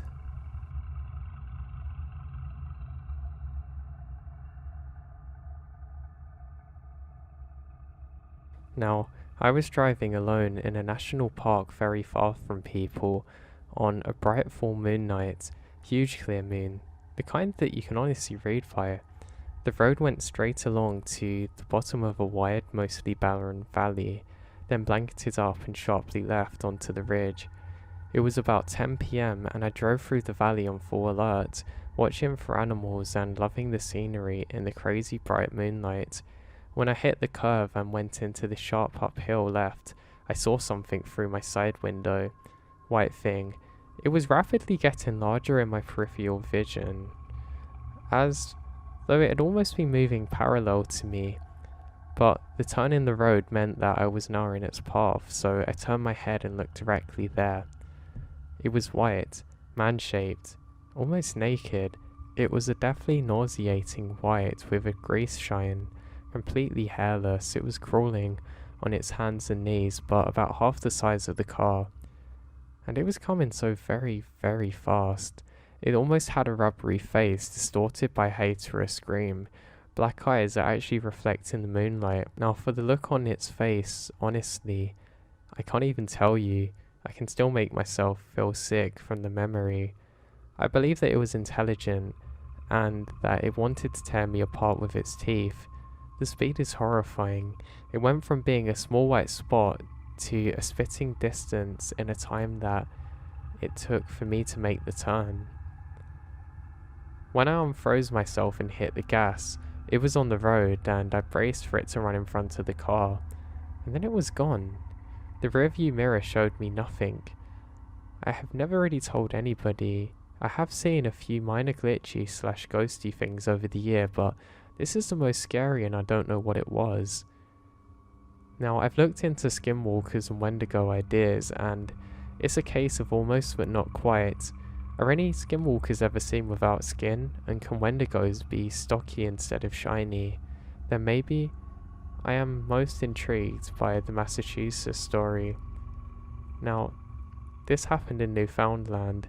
Newfoundlanders have no trouble telling ghost stories, and a lot of them believe in fairies, but I've not heard of a creature like this before. As for the bear idea, Newfoundland has only black bears. I've even tried to sell myself it was a badly lost wet polar bear, but the way that I saw it just doesn't make sense in how it was crawling. Now it looked like I was watching a crawling man. I spent a lot of time in that area and encouraged storytelling in the bar, but nothing like this has ever got mentioned. I still don't know what to think of it.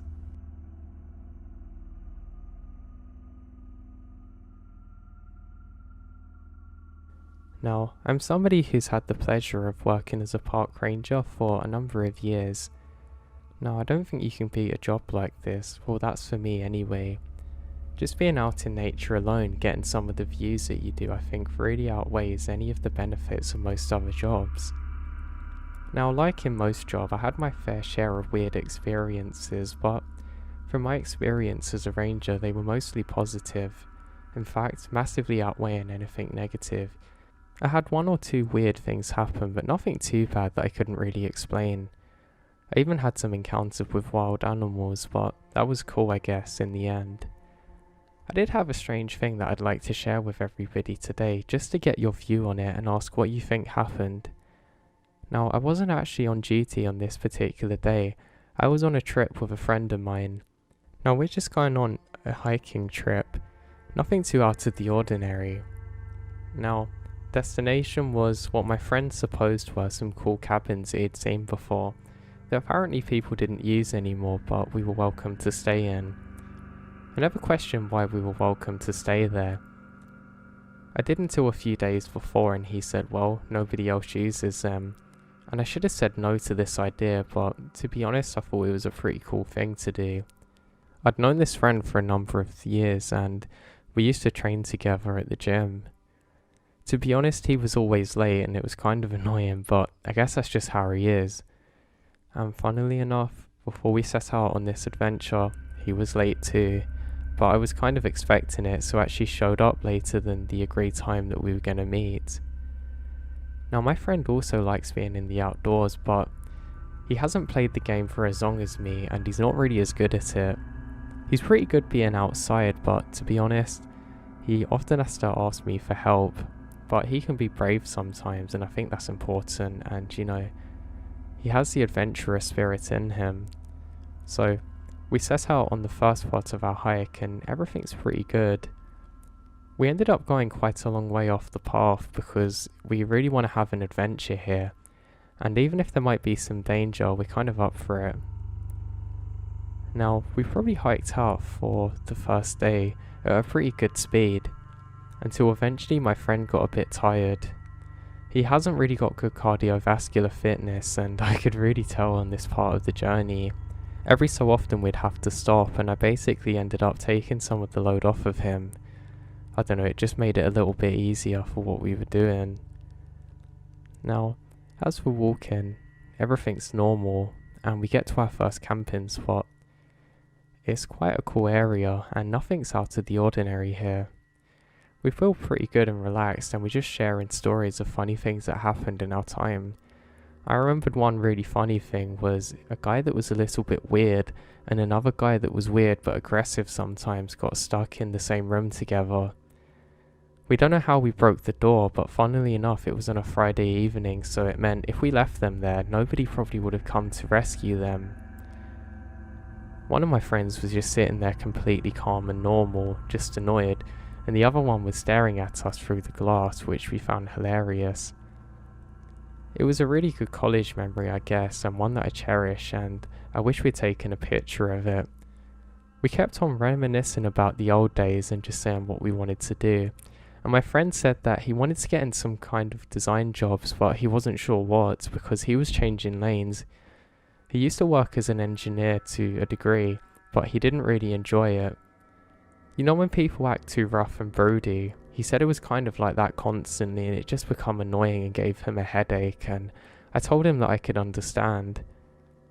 Now, I'd also worked in similar jobs before and it used to do my head in a bit, but I don't know, I guess it's each to their own.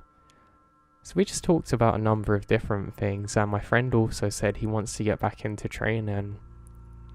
Now the thing was, I'd lost a lot of my gym gains at the time from working, so I didn't really know how I felt about starting again, but we're just talking about things like this and having a really grand old time. We eventually fall off to sleep and wake up the next day for the part 2 of the hike. Now this part of the hike actually takes us into a different terrain. This time, we're going to be walking through somewhere that's got larger trees and I guess just more life around us. It's kind of cool because when we're walking we can see some butterflies and things like that, which really set the tone for a nice hike. Now again, this friend doesn't really know as much as I do, so I'm pretty much leading the way here, just he's given me the general direction of the cabins. He then decides to tell me that there's been reports of weird things happening around those cabins. Apparently, there's some weird people that live around there that you have to be careful of, and animals and things like that, but I don't really believe it too much.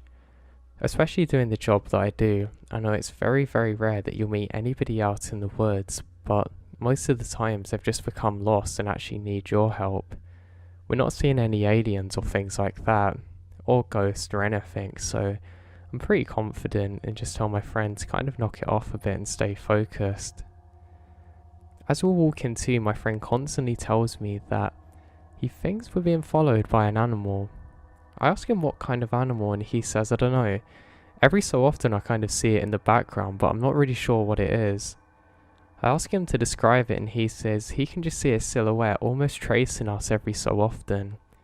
And he says that he could have sworn as he fell asleep the previous night, he saw something staring at him with somewhat glowing eyes. I then tell him that this was probably some kind of insect or reflection and not to worry about it too much, and he doesn't worry much. My friend isn't much of a worrier too. He could kind of laugh off anything and I actually enjoyed being around people like that.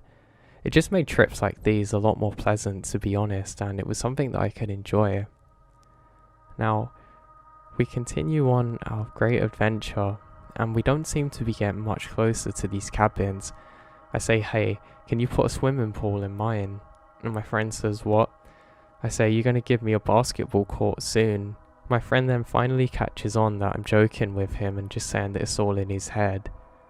I didn't believe him. I was completely convinced that we weren't going to find any cabins or anything and that we're just going to be out here and use our tents. That's why I made sure that I brought a really good tent with me. Now one bizarre thing that I do realise while we're walking is there seems to be quite a big bird around. Every so often, just out of my peripheral vision, I can catch what seems to be quite a large bird flying away every so often, but not making too much noise. You can only really hear it if you notice and stop for a few moments, but I don't know, it just seemed a little weird. I didn't know that there was supposed to be any big birds out here, but maybe it's an eagle or something.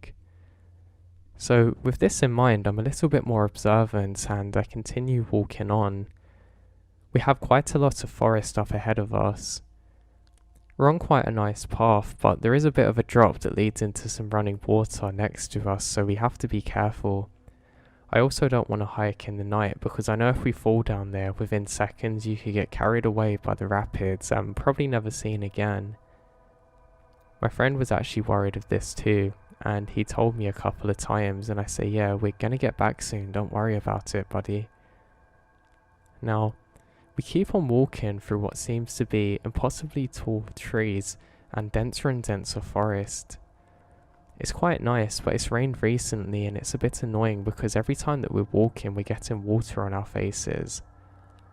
Also, the path that we're walking on, if you could call it that, is getting narrower and narrower, and it's becoming quite annoying trying to get through to the camping site. I really don't want to have to set up camp randomly, but I can't really see many clearings where we are. I decide that the best option is just to keep on going, and hopefully we're going to find an area that has a flat opening, or somewhere that we can get to that we're not going to be in trouble if we tent into the side of it. After probably another 10 more minutes of walking, we finally come up to a relative clear zone. I start setting up the tent and my friend starts trying to get dinner ready. He's struggling at first and I have to stop and help him, and we agree to switch roles. I eventually get the food on pretty quick and I'm excited to tuck into it. Now, while I'm doing so, I say some joke to my friend and he doesn't reply. I then say it again and I don't hear anything back from him, which I think is pretty odd, and I go over to him. He seems to be locked into one place, almost fixated, and I can't tell exactly what he's looking at. It takes me a couple of seconds and he just points in a direction, and to my amazement, there seems to be the silhouette of something stalking us almost. It's a bit hard to describe, but it's a very dark silhouette just off in the tree line, kind of peering over at us, but I know this isn't possible. There shouldn't be anybody out here. Plus we haven't seen anybody on the whole first day and second of our hike, so this is pretty weird. I go to wave and my friend looks at me like I've just committed an atrocity in front of him. I'm not feeling as scared as he is, but weirdly this figure doesn't move. It looks like quite a tall person, like a man specifically, maybe 6.5 feet tall, wearing a dark black coat, but I can't really see much else. One thing I noticed about this person is that they have very broad shoulders, and I thought maybe they had something in there. It almost looked like they were wearing it with a coat hanger. It was that strange. And silently, it slowly turns away and walks back into the forest. Okay, now that's pretty odd. I look at my friend and he nods at me, and we retreat back towards our campsite. I say, hey, don't worry about it, it's probably just another hiker that doesn't want to be seen, or maybe he's hunting or something like that. I stumble on my words, now getting a little bit worried as I hear a twig snap near me. My friend says, hey, we've got to head back, but I say, no, we can't. We're going to have to hike in the dark for literally a day if we do this. Somewhat frustrated, my friend sits down and I say, look, we should probably just keep watch out this night just to make sure nothing happens, but don't worry. I've been in situations like this before with my job, and I know the best thing to do is to remain calm and not panic, and my friend reluctantly agrees. We eventually get ready to sleep and we stay on watch for a couple of hours before getting into the tent. Now, I managed to drift off, then wake up again, hearing some kind of rustling in the trees. I wake up very dazed and probably exhausted from the hike to this point. Maybe not exhausted, but very tired, and I peer out, and I can just about make out some red glowing things in the distance.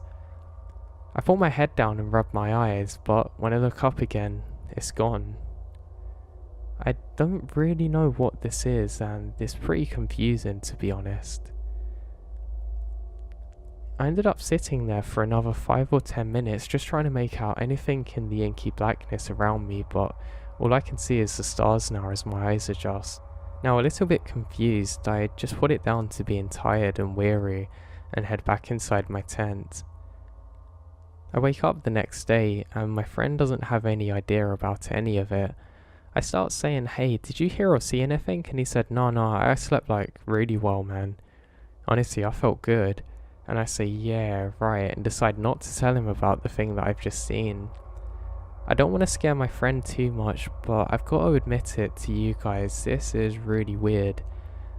I kind of know if I see things when I'm tired, because it never happens, so this is weird. Now we pack up our things and continue on the next part of our journey. This should take us into the exact area that the cabins exist in my friend's head are. I can't wait to clown him about it, and I'm constantly making jokes about it. My friend takes it well and starts to joke back with me. We come up to a small bridge which I didn't notice before that looks absolutely ancient, which I think is pretty cool. My friend's too scared to go across it, and I kind of just walk along the edges and make it across. He then does the same as well, but says, hey, do you see that? And I say, what? He then looks at me dead in the face and says, I saw something that doesn't look right. I said, where? He said, it's gone now. I said, for a second, what did you see? And he tells me, well, just ahead of where we're walking, I swear to God, I saw a large I don't know what this thing was, but big tall person wearing some kind of weird cloak or something, just staring at us before walking behind a tree and disappearing.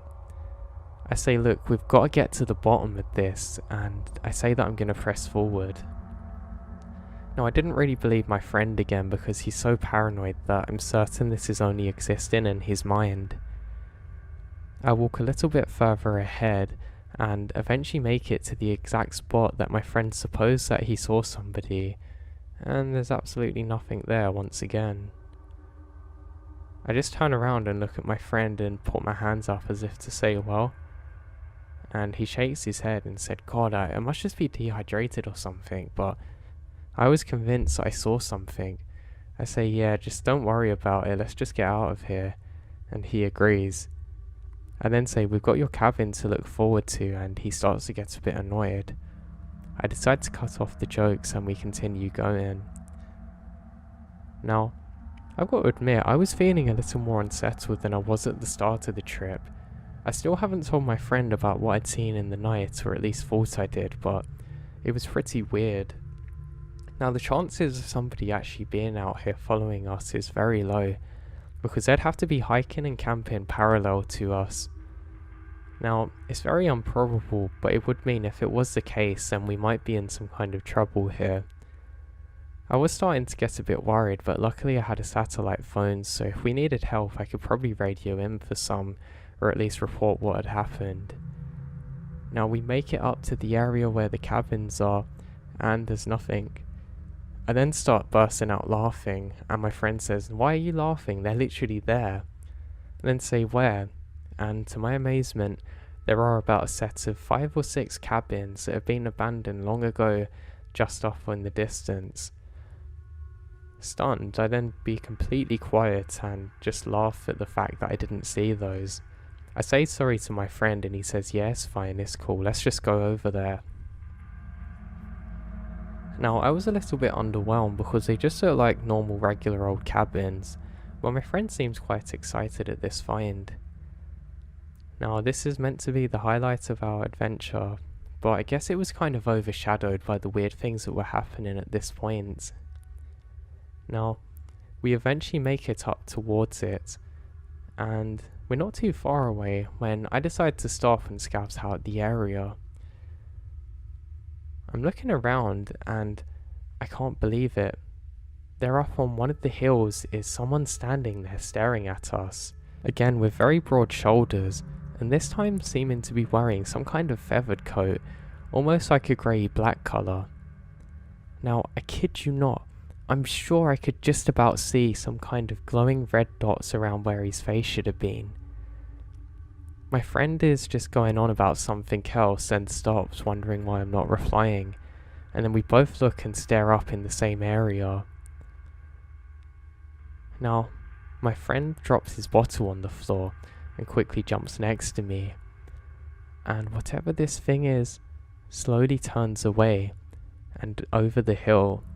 Now at this point I'm getting a bit worried, and night's starting to set in, and I haven't really got a good visual on what this thing is. Now, I'm pretty sure this is just a lost hiker, and we're staring at their headlamp, and this is what I say to my friend, but he has a different theory on it, saying this is something different. Now, I haven't really got the best of eyes, but my friend does, and he's convinced that this isn't a person. I then tell him just to knock it off, and then we realise that night's only a couple of minutes away. The sun is just about setting over the horizon, and we're left with a choice, and that's a single choice, just to set in for the night. My friend then says, no, we gotta hike out of here, and I say, yeah, with that thing out there? And he kind of silently agrees with me, and he sighs and starts to set up the tent. I say, no, let's go inside one of these cabins, it's gotta be a lot safer, at least we have a door, and my friend agrees. We both split off and start searching out for a suitable cabin, aka one that hasn't got too many things inside it and at least a closed-in door. And for the first one that I explore, there's nothing there. Just some broken out windows and a broken in door. It's very easy for animals to be in here, and it's obvious that there was some mice or rats or something, because there's little marks around some of the doors, and there's a hole in the wall, and I decide that we're not going to share it with them. They'd probably be sleeping under the thing when we're in it, and I don't want that, even if we've got a tent. And then go over to another cabin, and as I go in there, I have a strange feeling that something's off with this one. I don't really know how to describe it, but it's just a really weird feeling that come over me. Also, something smells off. It doesn't really smell like something died, but it's almost like a unique alien smell that I've never smelled before. It's really difficult to describe, but strong enough that you notice it, but hard to put a finger on, but not a good smell. I quickly leave that cabin. Now, I then hear my friend calling over and he says, hey, I think we've got one. I walk over to my buddy and he's found a pretty cool one. It's got the windows and the door closes still, and it doesn't seem as though there's been any animals in here. Well, this is it. Do you want to sleep outside or in here? My friend then drops the tent down and starts assembling it, and I begin helping him. While we're doing this, I can't help but constantly look over my shoulder, and I tell my friend that I need a break, and I go outside and just stare over at the hill. I'm half expecting that thing to come running down it after us, or that person, but nothing happens. I don't know, it's pretty weird. I stay there for a good 5 minutes, letting my eyes adjust fully to the darkness, but nothing happens. I then turn around and I have a feeling that something's watching me. I look off to another ridgeline and I can just about make out some kind of inky dots slowly going behind the hill, out of sight. It almost looks like when a cat or something's trying not to be seen and ducks down, but I was pretty sure of what I'd seen. Now, I don't want to alert my friend, but I don't know whether this is a dangerous animal, but we should be fine because if we close the cabin door and put some bags against it, nothing's really going to get in here. So I quickly go and help my friend continue assembling the tents. It didn't take long and we pretty much got that done, and we both sit in there and start to barricade ourselves in, thinking how weird this is. Now, my friend says that we should just go now and set off. I keep telling him, do you know where you're going for a start? Do you know how dangerous it is to night hike? And we're going to have to do this all night, then hike again in the day, then sleep. And this thing could still be out here, whatever this person is or whatever it is. My friend then says, yeah, you're right. And we decide to start drinking a little bit. We have some alcohol and we just wanted some Dutch courage, but we only have a shot or two each, which really isn't that much for us. Now, trying to make light of the situation, my friend pretends that he's really drunk and I think it's funny, and I do the same. Now, it was all funny until I actually needed to pee and I had to go back out there. Now, I really don't want my friend to realise how scared that I've become, but my god, I did not want to leave that tent. But now I don't really have a choice. I tell my friend that I'm gonna pee and ask him to keep guard, and he says, yeah, I will, and I head out. Now, not long after heading out, I have the feeling that I'm being watched once again. I then look over at my buddy, and he zips himself up in the tent, and he's being a coward, which I laugh about and sigh, thinking, yeah, that's some really good backup. After finishing my business, I go back and tell my friend about the weird feeling I've got, and he agrees to come out with me this time. Now both of us are standing probably 10 feet away from the cabin and just trying to get a good idea of our surroundings and make out exactly what's happening. Now my friend says, "Hey, did you hear that?" And I say, "What?" Much louder than him. And then I can hear a strange rattling sound, almost like a rattlesnake mixed with a hiss. It's really weird and it sounds quite far away at first. Now, I stood there absolutely dumbfounded with my friend trying to make sense of this for another 4 or 5 minutes in complete silence. Now, I know you hear about people saying that they hear silence in weird situations, but this was the opposite. The forest was still alive with sound, and maybe, I don't know, that added to the suspense of the whole thing, but it felt very off. Then, we hear the sound again, followed with 3 distinct clicks, and the sound of movement. This time it was closer than before, but still not enough to cause any panic. I start slowly backing up now, and then get some bravery and say, "Hey, let's go forward a bit. If this is a person, we don't want them to think we're scared of them and some kind of victim." And we both start to advance now, with my friend next to me. I pick up a rock and so does my friend. Not like it's really going to do much if somebody's armed with a gun or knife, but hey, if I can get a rock in, at least I've done something. Now again, we hear the sound, just much closer this time, to one of the cabins adjacent to our one. Now it'd be impossible to know exactly where it was, but I'm sure this thing darted behind one. I could just about make out some kind of glowing eyes again, but much taller than I thought. It looked like these eyes were 7 feet off of the ground, and there it was again. Now, petrified, I can see this thing slowly put its head round the corner. It was almost like staring at a bear, but with eyes that illuminated slightly. Now, this didn't make sense. There wasn't enough moonlight for them to glow like this, so what was this? It kind of looked more like a bird now thinking of it, but it was so odd. Still covered in these feathers, or I don't know what you'd call it, or if this was a person wearing a Halloween costume, or God knows what this is. And I start to slowly advance towards it slightly. I'm very surprised at what I'm seeing, and then again, I can hear a loud thud now, followed by silence. I then start to slowly back up, and funnily enough, my friend's already in the cabin again, and I realise that all of this heroic bravery has been done on my own. My friend says, "Hey, get back in here." And I start to swear at him, but stop, as it breaks my concentration, and I turn around again, trying to see where this person's gone. I then start to slowly step backwards, and I can't see this thing. I manage to make it behind a tree and get into some more cover, and as I peer around it, I can see the eyes glowing back at me from another tree, closer this time. I don't know how much more of this I can bear. There's a little voice in my head that's telling me just stay calm and breathe, and that's what I'm trying my best to do. Now, I'm really worried in this moment, and I really don't know what to think of the situation. I'm still not close enough to the cabin to be safe, and I don't know if I'm safe with this thing, but one thing I do know is when I get back in there, I'm a lot safer.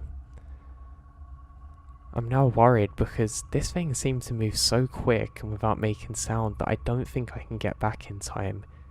I then tell my friend, "You've got to cover me," and he says, "What?" I say, "Just go near the door," and surprisingly he actually does, and I start slowly backing in, and that's when that thing starts moving towards us now.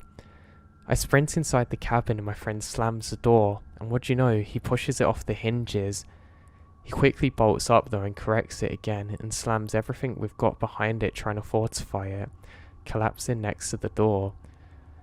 I duck down and quickly jump up, expecting this thing to be ready for a fight. I don't see anything and slowly go towards the windows. I tell my friend don't move and he agrees that he's not going to. I then stop berating him for leaving me out there, but he says I got scared and I say it's fine. I then slowly peer up out the window, half expecting this thing there. I duck down again, too scared to look. Now, I don't know how long I was ducked down for, but it was probably only about 2 minutes before I slowly look up. I don't see anything out my side, and I tell my friend that he's got to check the other window. It's closer to him, and I slowly go over to fortify the door. He then starts shaking and doesn't really move, staying in his spot, and I say, please, just do it. My friend starts to stand up, and there's a loud knock on another cabin further away, and he bolts down. And then suddenly filled with adrenaline, stand up and look just face to face to the window and see nothing. Now this is bizarre. This thing should have still been chasing us, or maybe it was still out there, so I ducked down.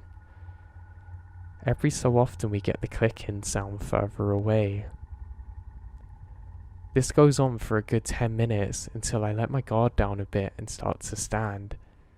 And then I hear a shuffling outside of the cabin wall. It kind of sounded like somebody was throwing lots of different ping pong balls or cups on the side, but it's really freaking creepy. Again, neither of us know exactly what this person or thing is doing out there, or why it's still there, or for that matter if there's more than one of them, because we were convinced it was getting further away from us, but I guess not. This thing was probably only inches away from us. How thick are the cabin walls? I don't know. I was worried that some kind of insect or termite had bit through it and that thing was going to punch through us, but all we can do in this situation is fortify our door and hold the position. My buddy starts looking around for anything to use as a weapon, but we don't really have anything. Now, I start looking myself too, and I don't actually have the rocks anymore. I've realised that I've dropped them in my retreat, and I don't know where my friends are. Now, after about another couple of seconds, the knocking stopped. Then, just as me and my friend make eye contact again, it starts on the other side, on what sounds like all corners of the cabin. This only happens for probably 4 seconds before completely stopping, and now there is pretty much complete silence, or at least for as long as our ears are adjusting. My friend then starts to tear up a bit and I say, hey, get a hold of yourself, it's going to be fine. And I realise that there's probably only one way that this is going to stop. I realise that I have to be brave now and just try and fight whatever this thing is or person, because we need to at least sleep or something, because we're never going to get through this.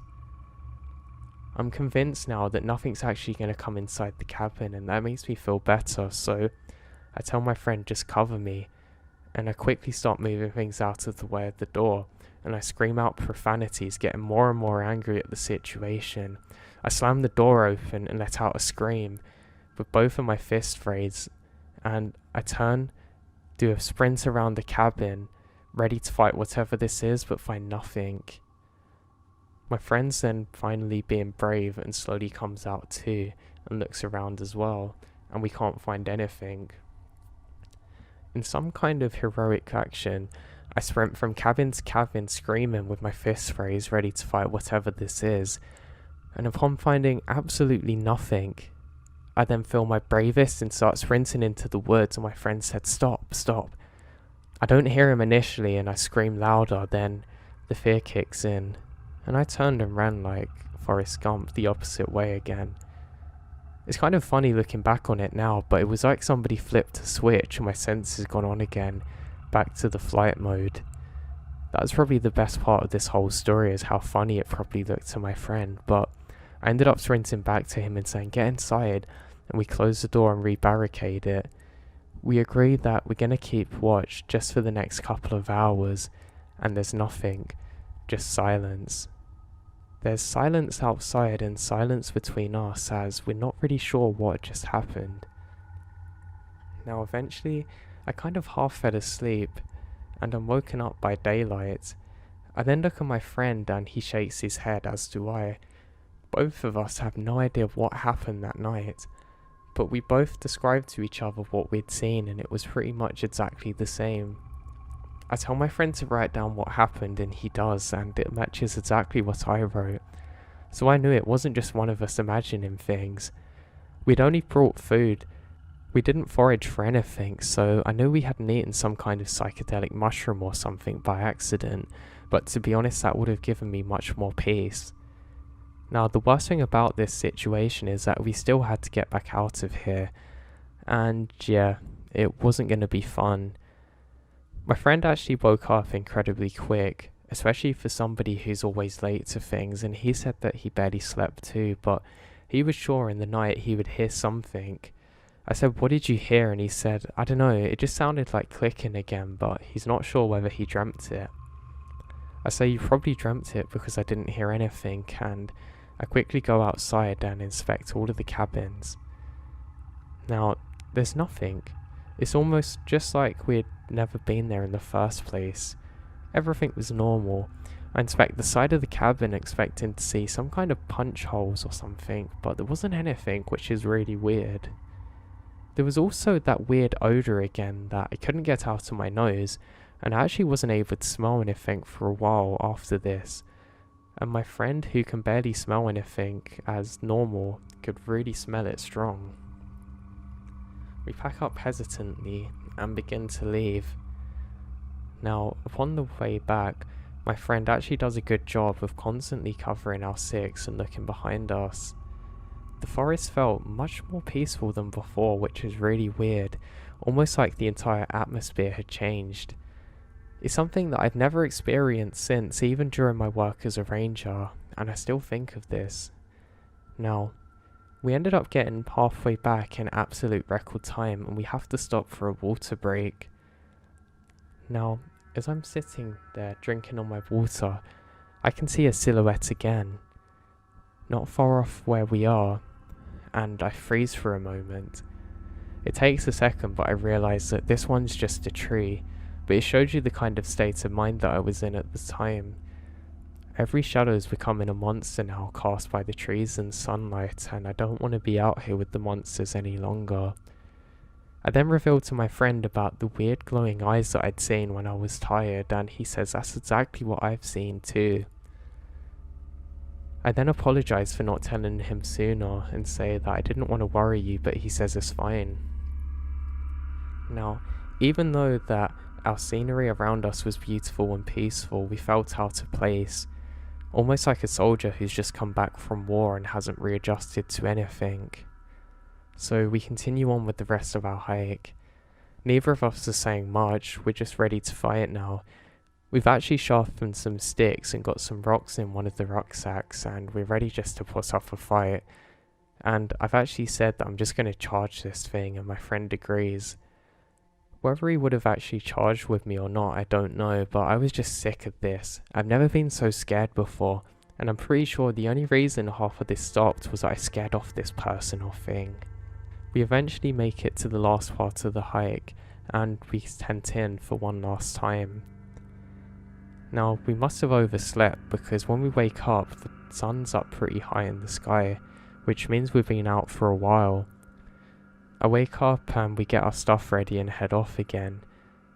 Now, we're not long off walking out of this forest, and I'm more than relieved. We eventually make it back to safety and back to the car and load up everything. We quickly flick on the radio trying to listen to anything on the news channel, but there's nothing. Nothing at all. I'm almost expecting there to be countless sightings of some crazy person out there in the woods that we're in, but there's nothing. No one's phoned in. Everything's as normal, and the news for the day is that there's no news, which I think's really weird. Now, my friend was really desperate to report in what had happened to us, but I was reluctant. Putting out a crazy claim like that, as it would seem, would really put my job into jeopardy, and I didn't really want to do that. Plus, I don't know, There's certain things that I don't think you can put out there because a lot of people won't believe you and people aren't going to look at you the same. But we both agreed what we saw was crazy, and I told my friend that I wasn't really going to tell anyone, and my friend said that he was going to do the same. Now, neither of us can make sense of what happened to us that day.